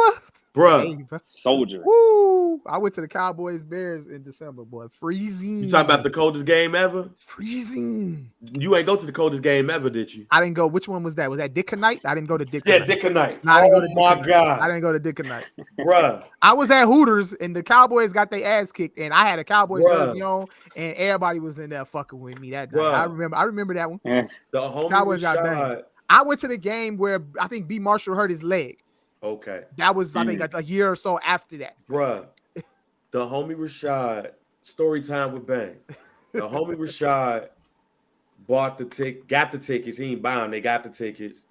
He was like, yo, Bangs, you want to go? And I was like, yo, let's slide. Not knowing it was going to be this cold. And then they made the announcement that it's probably going to be one of the coldest Bear games ever. I was like, shit, I'm going to slide, though. I had two coats on. Like, I had a coat, my father's thick work hoodie, and another hoodie on, my father's work gloves, 4 pairs of socks on with some Timbs on. And then we went to Jules. We went and got some dark liquor to warm us up. So we both killed a pint of Hennessy real quick to warm us up. We get in the Soldier Field. We walk up in that joint. It's still cold. My dumb ass like, Lo, let me get a Mai Tai because I'm going to have to drink something after drinking all this damn Hennessy. We stayed, the shit froze. By the time we got to our seats, the shit froze, G. We got the field goal seats. So I take the little picture. It's somewhere on Instagram or some shit. I'll find it. But take the picture and everything so we could prove that we there. We see the first half. They start beating the shit out of Dallas. And then it's halftime. Dickaday come out. He's talking. Then he goes, let's go Bears. I say, it's time for us to go. So we leave. We did to, I forgot what spot it was, but it was a spot downtown where they were showing the game where all the homies at. We drive up there to watch the second half of the game. And then I drive home. And my father looked at me and was like, I know your ass feels stupid as hell for going to see that goddamn game, don't you? I said, yeah. And I end up getting sick for a couple of days after that shit. It was the coldest thing I've ever experienced. A night game off the lake in Chicago in December. So I pray that we suck. Because if we suck and y'all are just decent, they not gonna move the game up to the Sunday night game. Yeah. Like they're not gonna flex the game. The shit'll be at 12 o'clock. It'll be okay. It won't be too cold. The sun will be out, but it'll be free. It'll be cold. Sun be out, but it won't be too cold. Well, too cold in December in Chicago on the lake is like 10 degrees or more. Yeah. See, that's the thing. We so just warning you and Justin now. Because we talked about this. It's the wind, the lake, and the wind. The wind hit that lake, and then it hit you. They got the game scheduled at 12 o'clock. I just looked at the schedule right at now. 12 o'clock. Is that scheduled? Well, hopefully ain't no flex. Well, damn, the way you said it, I don't even know if I want to do that. Hey, no, look though. It's the experience. Nah, it's the experience. It's the experience though. Soldier Field in December is an experience, whether it's cold or not. Just bundle up. You ain't gonna feel it. You know what I'm saying? It's all good. But just know, I can't wait till we move. Yeah. When we move to Arlington Heights, we could do whatever. They're gonna get a dome, baby. They get in the dome. But downtown, when that wind downtown, hits, right off Lakeshore Drive in December, it's different. Almost 100 degrees where I'm at. That shit different because I'm inland. But if we was by the lake, it'd be like 90 because the water and the wind, you might get spritzed or something, you know, depending on how close. Yeah, but that Hawk out here. Damn. Hey, before you go, man, you know, we're gonna talk some NBA finals real quick. You got time to hang around for that? Yeah, I mean, no we know doubt. the Philadelphia 76ers are not in it, and it's okay. Yeah, you know? yeah. But you know who we're rooting for. Who we rooting for? I got to go with my Warriors. Your Warriors, huh? Your Warriors. They up 3-2 right now. Your Warriors. Warriors. Celebrity Uber driver had predicted. Look at my cousin right down the street from me. Hey, we spending the night at your crib when Arlington Heights comes. But anyway, man, the NBA Finals Game 6. Mike picked Golden State in 6. I picked Boston in 6. So it looks like Mike is gonna win this one right here. Jason Tatum has been disappearing and then reappearing and disappearing and stuff. Steph Curry looks like he's gonna be the MVP of this, but Andrew Wiggins. Wiggins said, I mean, he did it for one game. You know what I'm saying? But I do got a question. I have more of a question on Wiggins before we give predictions. On what's that, Friday? Is the game? The game is tomorrow. No, Thursday. Nah, is it? Thursday. Yeah, Thursday. Yeah. Andrew Wiggins, right? Andrew Wiggins, number 1 pick in the draft by the Cleveland Cavaliers. Then LeBron said he was coming back and he don't want to play with no number 1 picks. So he wanted another star. So he told Minnesota that he'd give them Andrew Wiggins for Kevin Love. So LeBron James and the Minnesota Timberwolves negotiated that deal. Then Andrew Wiggins shows signs of becoming a star. He wins Rookie of the Year and everything. But Golden State ends up making a trade where they sent D'Angelo Russell and something else to Minnesota for Andrew Wiggins. He didn't necessarily start off great with Golden State, but now we're looking at the growth and the maturity. You see Andre Iguodala, basically being, hey, you dad, like come here and everything. Yeah. I say all of that to say Steph getting older, Clay, hopefully game 6 Clay comes, but I'm looking at him different. All of the guys are now coming into their mid-30s. Where do you guys see Andrew Wiggins?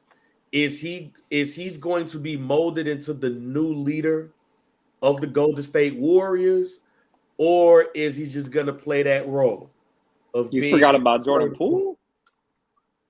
No, I didn't. No, I didn't. No, I didn't, because I see Jordan Poole, I see Wiggins, I see Moses Moody, I see dude with the last name I can't pronounce. I see Wiseman. Yeah. I see a lot of young talent on there. It's almost like San Antonio, whereas you got Timmy, you got Manu, you got Tony Parker, and they started bringing young pieces, most notably Kawhi Leonard. And Kawhi Leonard, they looked at him to take that mantle, but he ended up fucking up his ankle and being disenchanted with the organization. And yeah, DG, I can't pronounce that shit. It's Jonathan Kuminga. Whatever. It's JK, But basically, he was supposed to take over the San Antonio mantle. He breaks his ankle. I don't want to be here. He gets traded to Toronto. Mm-hmm. One of the things I'm thinking is not in talent. I'm talking about in position on the team. Is Andrew Wiggins the next Kawhi Leonard in San Antonio take over the team when everybody else is old and done? Poole. Plain and simple, it's Poole. Yes. Okay. I think it's Poole. Why I think he's kind of disappeared these finals. That's what I'm saying. He's young. You know what I mean? He's raw. When he gets it together and he gets a couple more years in, he's gonna be a dog. He's gonna be the next one. Not saying he might not win anything without playing Steph and them, but he's gonna be the next one with Golden State. Okay. What about you, Mike? What you think about Maple Jordan? With Wiggins, I'm gonna say No. I'm not a crazy Andrew Wiggins guy. I see the growth though. I'm liking what he's doing. I don't think he's made to be a superstar. I don't think his game is to be a superstar. Like he tried to be that guy in Minnesota. You know, when he was in Minnesota, he averaged 21 a game, but it went unnoticed. It's Minnesota. It went unnoticed because he was in Minnesota and he was on. Only people that go there is gang leaders and drug dealers. But I don't see it in his game. I don't know if he can improve his game. I mean, sure, possibly. You know, he just made the All-Star team this year. I mean, he got voted in as a starter, but I think he still would have made the All-Star team regardless. Even if he didn't get voted in, he would have been a reserve.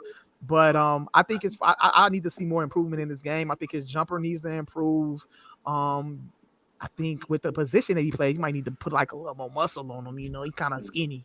I don't know. He get pushed around in the paint a little bit, but I like Jordan Poole. I think Jordan Poole disappeared based off the rotation and everything with Golden State, like they bench players and inserting Clay in as Clay not part-time anymore. Clay's full-time. So I think that kind of like took away a lot from Jordan Poole and what he can do. And then you bring in Otto Porter Jr., who's coming in hitting big shots, and then you insert Gary Payton, you know, like, so it kind of take away the Jordan Poole. But I think insert Jordan Poole, insert Wiggins in the starting lineup whenever Clay and Steph are finished, then you might have something. Who knows? But I don't see it being nothing like, you know, they can make a championship run with those guys. I don't I'm not saying championship run. Like being a playoff team possibly, but I don't really see because I don't see Wiggins evolving into Kawhi. No, I don't see that. Yeah, and like I said, I didn't say talent. I'm talking about leader of team. Yeah. Because even with Kawhi, I think Kawhi is severely overrated. Oh yeah. Wait, what? Oh, Kawhi's overrated. I mean, Clippers Kawhi, yeah, but everything before that, nah, he was the truth. That's why I'm glad that you said that. I'm talking about now. And I'm talking about when we look at him now. I think Clippers Kawhi is still to be determined. It's been to be determined for a little bit now, Mike. Injuries though, They how that goes. They should have won the championship in the bubble, Mike. They didn't even get to the conference finals. But we don't even count the bubble championship. So what does it matter? If he would have won it, you would have said you would have put an asterisk on it anyway. So yeah, I would have. So it don't even really matter. But you don't. You would still say he's overrated. But it also means you losing in the Western Conference semifinals even makes it worse with the talent that you have inside of that bubble. Right.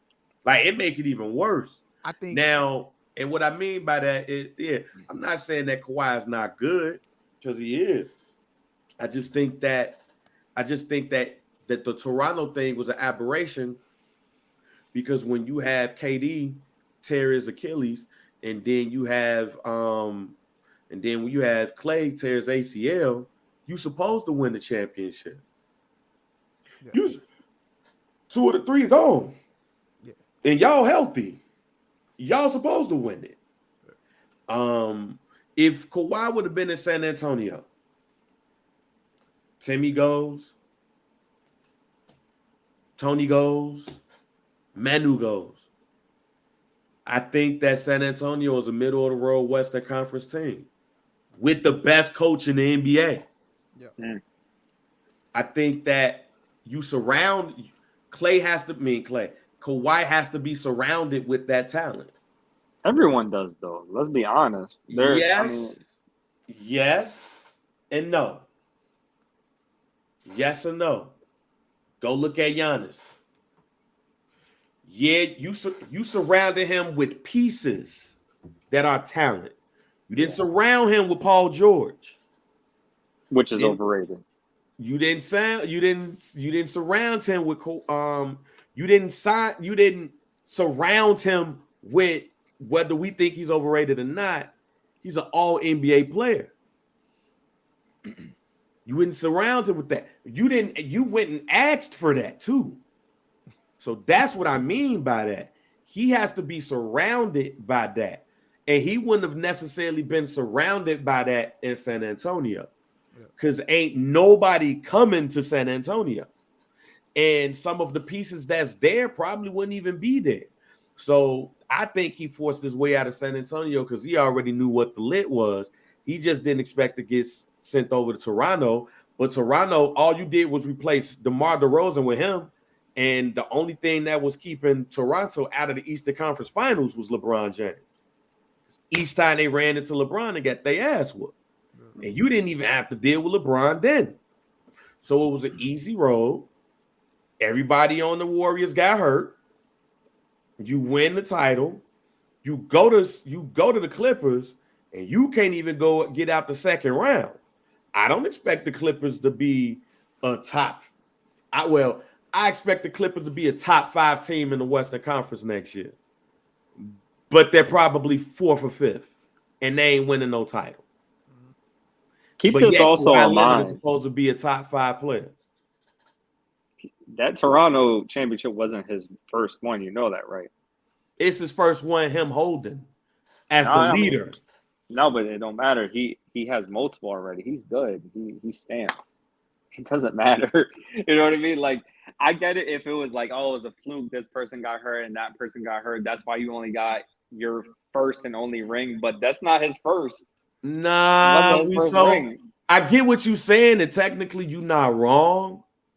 But when you win a title as third, he won the title as the 4th option.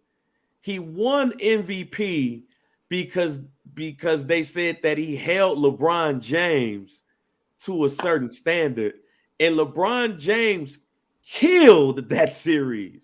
Like, even though he shot 40%, I think it was, he still killed that series. They gave him MVP because he played good defense. Yeah. That's why he won MVP. He won MVP because it's like, you played good defense and y'all won. And that's a good point. I don't want to get off track. That's a good point, and we could go back to Wiggins. We talked about Wiggins, and one of the questions was, with the performance that Wiggins had last night and the consistent performance that he's had through this NBA Finals, can Wiggins get the MVP award if and when Golden State? Wait, hold on. If Golden State wins Game 6 Thursday, or even if Boston squeaks out this one and it goes 7, and Golden State end up winning in Game 7 on Father's Day, which I think is actually going to happen. I predicted it in 6, but NBA Finals Game 7 on Father's Day. That's too much shit going on. We need that, okay? It's too much shit going on June 19th. Get that shit over with Thursday. So let's just leave that there for a minute. But what I'm saying is Wiggins have another performance like he's had these past couple games, and he's been consistent. But now with the double-digit rebounds and him being the leading scorer, on the team, if he can have another 1 or 2 of those performances, is Wiggins MVP? Can we put him in for MVP? No. You know why? No, it's not sexy. So just look at it as the business side. No. I'm not saying feature wise. No, I get what you're saying. I'm saying it is not sexy to give him. So on a business level, the NBA doesn't want Wiggins to get the award, because if you give it to Curry, his sales are gonna his jersey sales are gonna spike. Right, Wiggins, no one's buying no Wiggins jersey, right? if you make some type of special edition jersey or hat with Steph Curry's name on it, they're more likely to buy that versus a Wiggins. So look at it from the business aspect. It's not sexy to give it to Wiggins.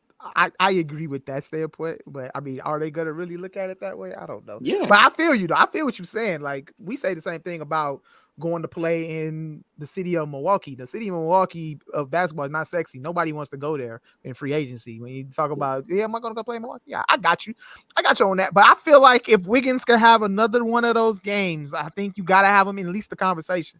He's going to be right there. And it ain't the fans that's voting. It's going to be the writers that's doing the voting for the MVP for the finals. So, I mean, I can honestly see Wiggins having another 20 and 15 game on Thursday, and they win, and you might be talking about Andrew Wiggins, especially if Steph have another one of those games that he had yesterday, which I don't think he's gonna have. But is he gonna burst for 40 points again? Who knows? I don't know, But Wiggins, though, I don't think he's the next Kawhi, and Wiggins being the MVP of this NBA Finals, I could see it, but we'll see though. That's to answer those 2 questions, anything like that. But other than that, I ain't got nothing else.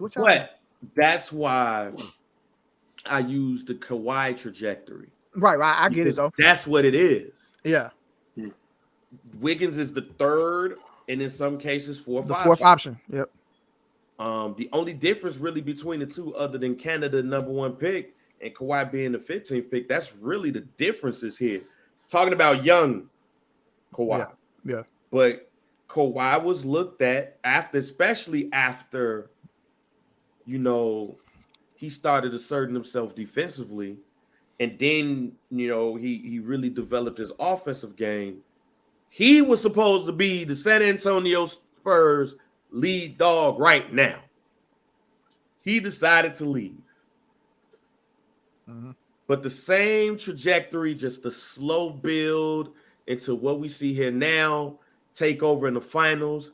Everybody is, should he be MVP? Should that be? Same thing with San Antonio.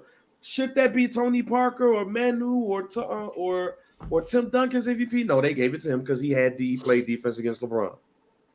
Wasn't the all-time greatest defensive performance. Like, so Kawhi didn't have. I don't remember. Kawhi didn't have numbers in those playoffs. In that, it wasn't MVP type numbers, in my opinion. It wasn't. You might have to look that up. It wasn't MVP type numbers, in my opinion. He averaged like 20, a little bit over 20 a game. Like, he averaged over 20 a game, but because he played defense against LeBron and they won, that was one of the biggest reasons why it's like, okay, let's give him the MVP. But we all know that if you look at that series, like, even though he was old and everything, Tim Duncan was out there doing this thing, and Tony Parker and Manu Ginobili. But they didn't have to guard LeBron. Okay. But with that being said, if you look at Kawhi's numbers and you look at Andrew Wiggins' numbers, it might be some similarities. Let me see. Kawhi in that series averaged, if I'm looking at this right, they won that series 4-1. Kawhi averaged 17, 2 assists. That's the MVP joint. I thought he averaged like 21. Nah, he averaged, if I'm looking at this correctly, they won that in 2014, right? Yeah, the one he won MVP. Against the Heat. That was Miami. That was LeBron's for sure. Yeah, in that series he averaged 17, 6, and 2. He won MVP, ladies and gentlemen.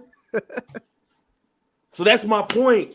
Like, it's in the NBA, to end this off, in the NBA, you get one of those, you get a lot of situations where it's like, it's reminiscent of other times, right? Yeah. And I think this is one of those situations where Andrew Wiggins is looking like Kawhi Leonard. But at the same time, with everybody slowing down, even though they're still in their prime, but they're gearing towards the end of it. And Steph being the shooter that he is, he could transition from being the lead dog on the team to his daddy and just spot up all day because I'm still a great shooter.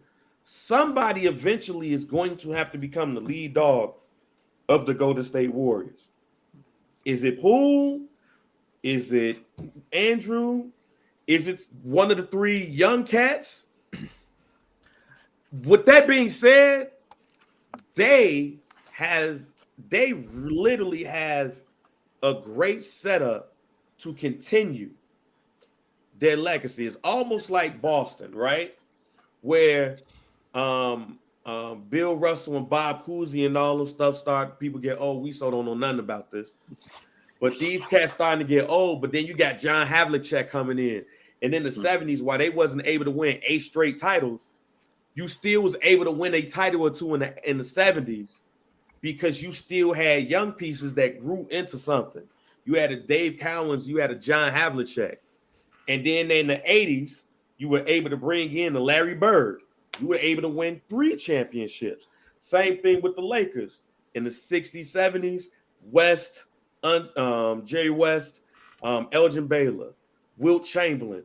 You go and get Kareem Abdul-Jabbar. You win like a title, I think it was in the 70s, maybe not, I can't remember. But then in the 80s, late 80s, 79, you get Magic Johnson. You still got Kareem. You bring in James Worthy. You bring in Byron Scott. You bring in AC Green.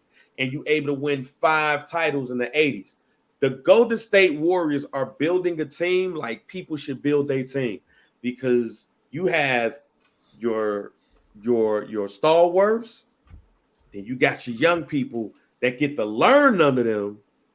So then when they gone maybe in like 5-6 years, if they still around, especially if they won a couple of titles, all right, fam, y'all out. I'll talk to y'all later, fam.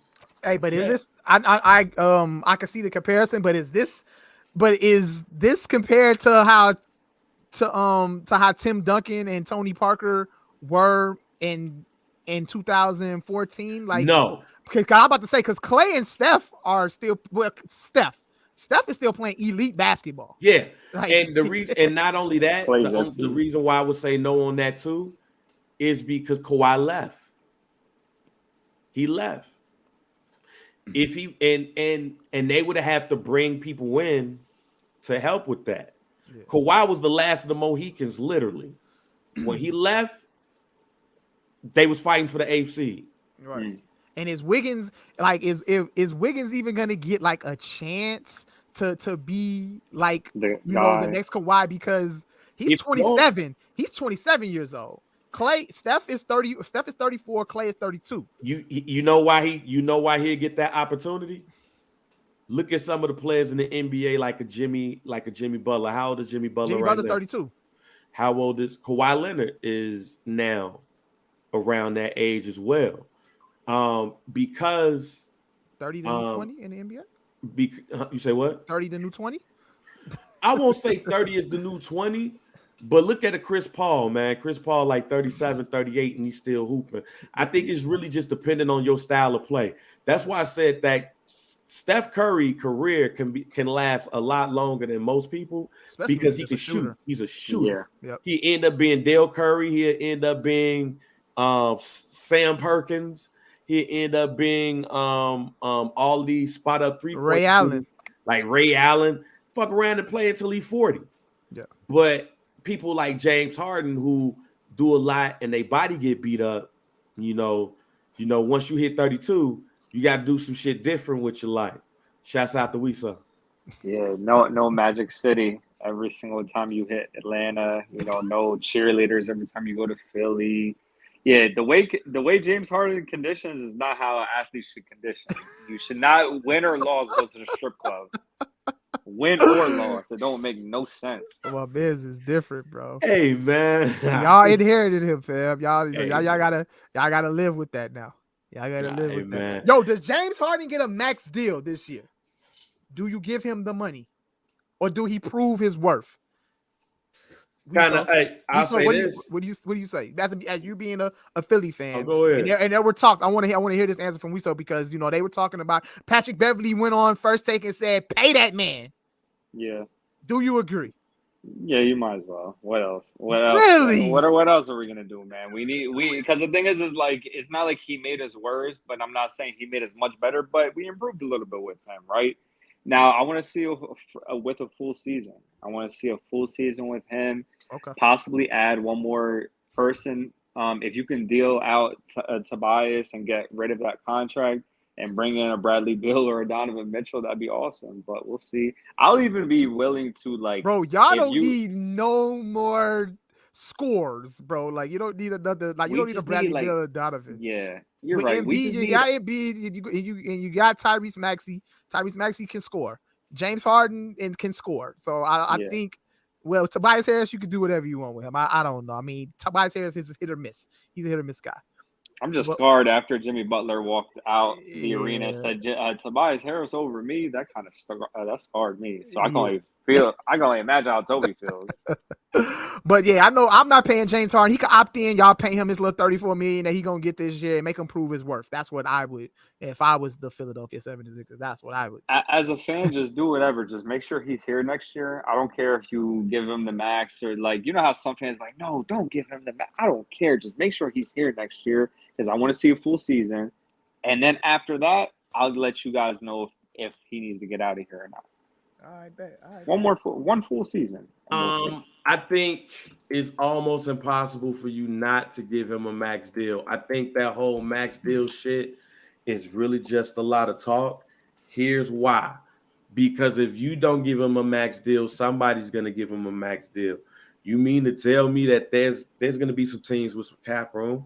You mean to tell me they gonna be like, we're not gonna give him no max deal? Knowing what we know, how he showed up, how he didn't show up this year in Brooklyn, and him, requesting that trade or whatever, and then going to Philly and starting off hot, and then of course it's still James. Look, still James Harden. Huh? I'm the one who made the video that said that James Harden is the worst superstar. Yeah. The term superstar, he's the worst. At the end of the day, he's still a superstar, though. But where do teams draw the line? Like, look, man, fuck that shit, Joe. Prove your worth. You go ask Desean Watson where teams. Nobody's gonna put these superstars on blast. So we just gonna keep giving them money to be mediocre. Go ask Desean, because if you don't pay him, somebody will. Now, if Philadelphia goes, well, we got Mac, because the thing is, it's not a team option. It's a player option he can take. Yeah. So he can opt out. Who's to say he even opts out? He might not even opt out, because that's $47 million, right? That's what I'm saying. Yeah, he's not going to get that anywhere else. And the thing is if he does that, which he was supposed to have opted in after the trade, but the paperwork came in late. Yeah. So I don't know what's supposed to happen with that. With that being said, he gonna get a max deal somewhere, yeah. Somewhere. And it'd rather be Philly than it be anywhere else. Philly just has to make sure that he's conditioned. But yeah, he is still James Harden. You gotta give him a max deal. Like Chris Paul in that same time had his issues. You gave him a max deal. Yeah. So yeah, you get a max. Okay. All right. So we'll be determined, guys. So all right, man. To end this off, let's go with our predictions. What happens on Thursday? Do the Golden State Warriors win the NBA championship in Boston, or are we going 7? We start with you. Yeah, I've been saying before the series even started that my Warriors were going to get it in 6. This man said, "It's over. It's over on Thursday. It's a dub, dub nation." Hey, I'm gonna stick with my prediction. My prediction before the series started, I said Golden State in 6. So I'll say Golden State in 6, but I want to see Game 7 though. So, hey, that's what, I'm rooting for Game 7, but we'll see though. But we got things to do on Father's Day. Hey, I ain't got nothing to do on Father's Day. It's too much stuff going on, G. It's Father's Day. It's Juneteenth. It's Father's Day. It's my sister's 21st birthday.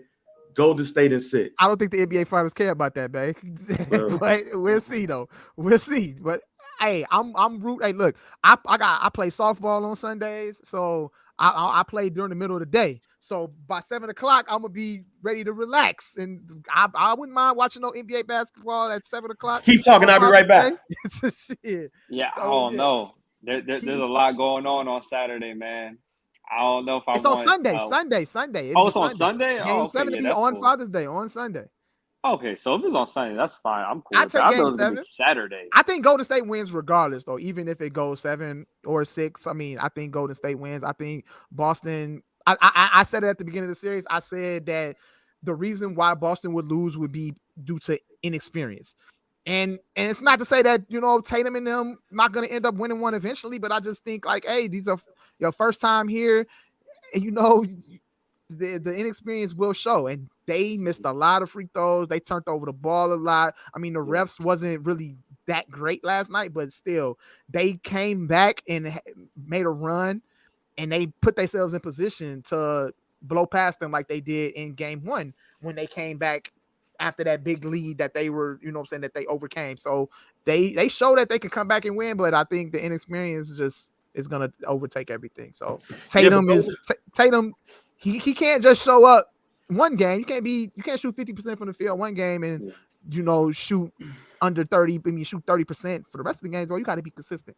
They need Tatum to be like, he needs to go off for them to even have a chance here, I think. So he'll be straight though eventually. Huh? He'll be straight though eventually. A couple of years down the road. Yeah, no, Tatum's a dog. I love his game. Yeah. I think eventually, Boston will end up winning a championship eventually in the next couple seasons. I think they put themselves right in position to be an NBA, champion contender next season. Yeah. They'll be one of the favorites to win. So I don't see that going anywhere as far as their team. But I said at the beginning of the series, the inexperience will show, and it showed yesterday. And I think they cooked, even if it goes 6 or 7. But I want to see 7. But all right, before we get out of here, the 9th annual freshman issue had Little Yachty, Designer, Dave East, Denzel Curry, G Herbo, Lil Uzi Vert, Lil Dicky, Anderson .Paak, 21 Savage, Kodak Black. That's like easily top 3. And that list got shitted on, ladies and gentlemen. People shitted on that list. I remember it till this day. Shouts to Pat. He shitted on it too. Everybody was shitting on that list. Lil Yachty is still out here. Designer, okay. But he's the only one that's not. But everyone else you name. But he Grammy nominated, so you got to give him that. Dave East is still around, plus he Method Man. Lil Dicky got one of the best comedies on TV. Anderson .Paak is still. But I still want Little Dicky to rap more though. Like he can put out one album. He put out one album. That's cool. I need more music from Lil Dicky because Lil Dicky can fucking rap. If that's what you want out of life, that's cool, Mike. But Lil Dicky got one of the funniest shows on TV right now. I need more music from Lil Dicky. Anderson .Paak is Silk Sonic, and he got Grammys without Silk Sonic, and he got Grammys with. He swept the big awards. Yeah, at the Grammys. 21 Savage is 21, and Kodak Black is 20. Is Kodak Black? Y'all shitted on that list, and that list might be the best list of the joints. So give it time. That's my whole thing. Give these lists time for your old heads out there that shit on these lists because it ain't your hip hop. You is what's wrong with hip hop. Any final thoughts or hot takes? You ain't got any hot takes? That list is better than the one that had Meek, Nipsey, and all them on there. Wait, which one you talking about? The one that we were just talking about? The one that we just talking about? I ain't mad at that. Ain't mad at that at all. Not mad at that. Mike, what about you? You good? Yeah, we straight. We good. Yeah. Oh, you know what's we gotta stop with this MVP. And you're on a losing team in the NBA Finals. We need to stop talking about that. I don't think that if you're on a losing team in the NBA Finals, nobody on your team deserves the MVP award, regardless if you're putting up 50 a game. I don't care. You didn't do enough for your team to win, so you ain't that damn valuable. You know what I'm saying? So we need to leave that talk alone. I know I see the conversations emerging about, even if so-and-so, even if Golden State lose, Steph Curry should still get the MVP. No, bro. If Golden State happens to lose this series, give it to Tatum. Whatever.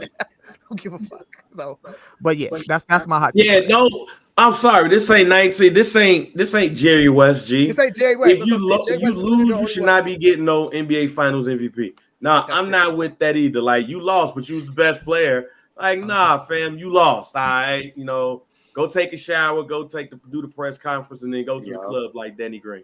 Yeah. Get out of here, fam. All right, man, Mike, get us off. Y'all already know, man. Some Do Pod, rate, like, subscribe. Make sure you subscribe to us on the What Digital on YouTube. Like us on Facebook at Some Do. Join the community on Facebook. # Some Do Pod. Like, follow us on IG at Some Do Pod, at Mike B_CHR, at JR Bang. On Twitter at Some Do Pod, at Mike B_CHR, at JR Bang. We so shout out your shit. At We So Told for those who can't spell We So, WESO. If you can't spell Told I can't help you with that. Yes, sir. All right, man. And we out of here. We so appreciate you for sliding through the show. My guys. My boy. Until next time, my guy.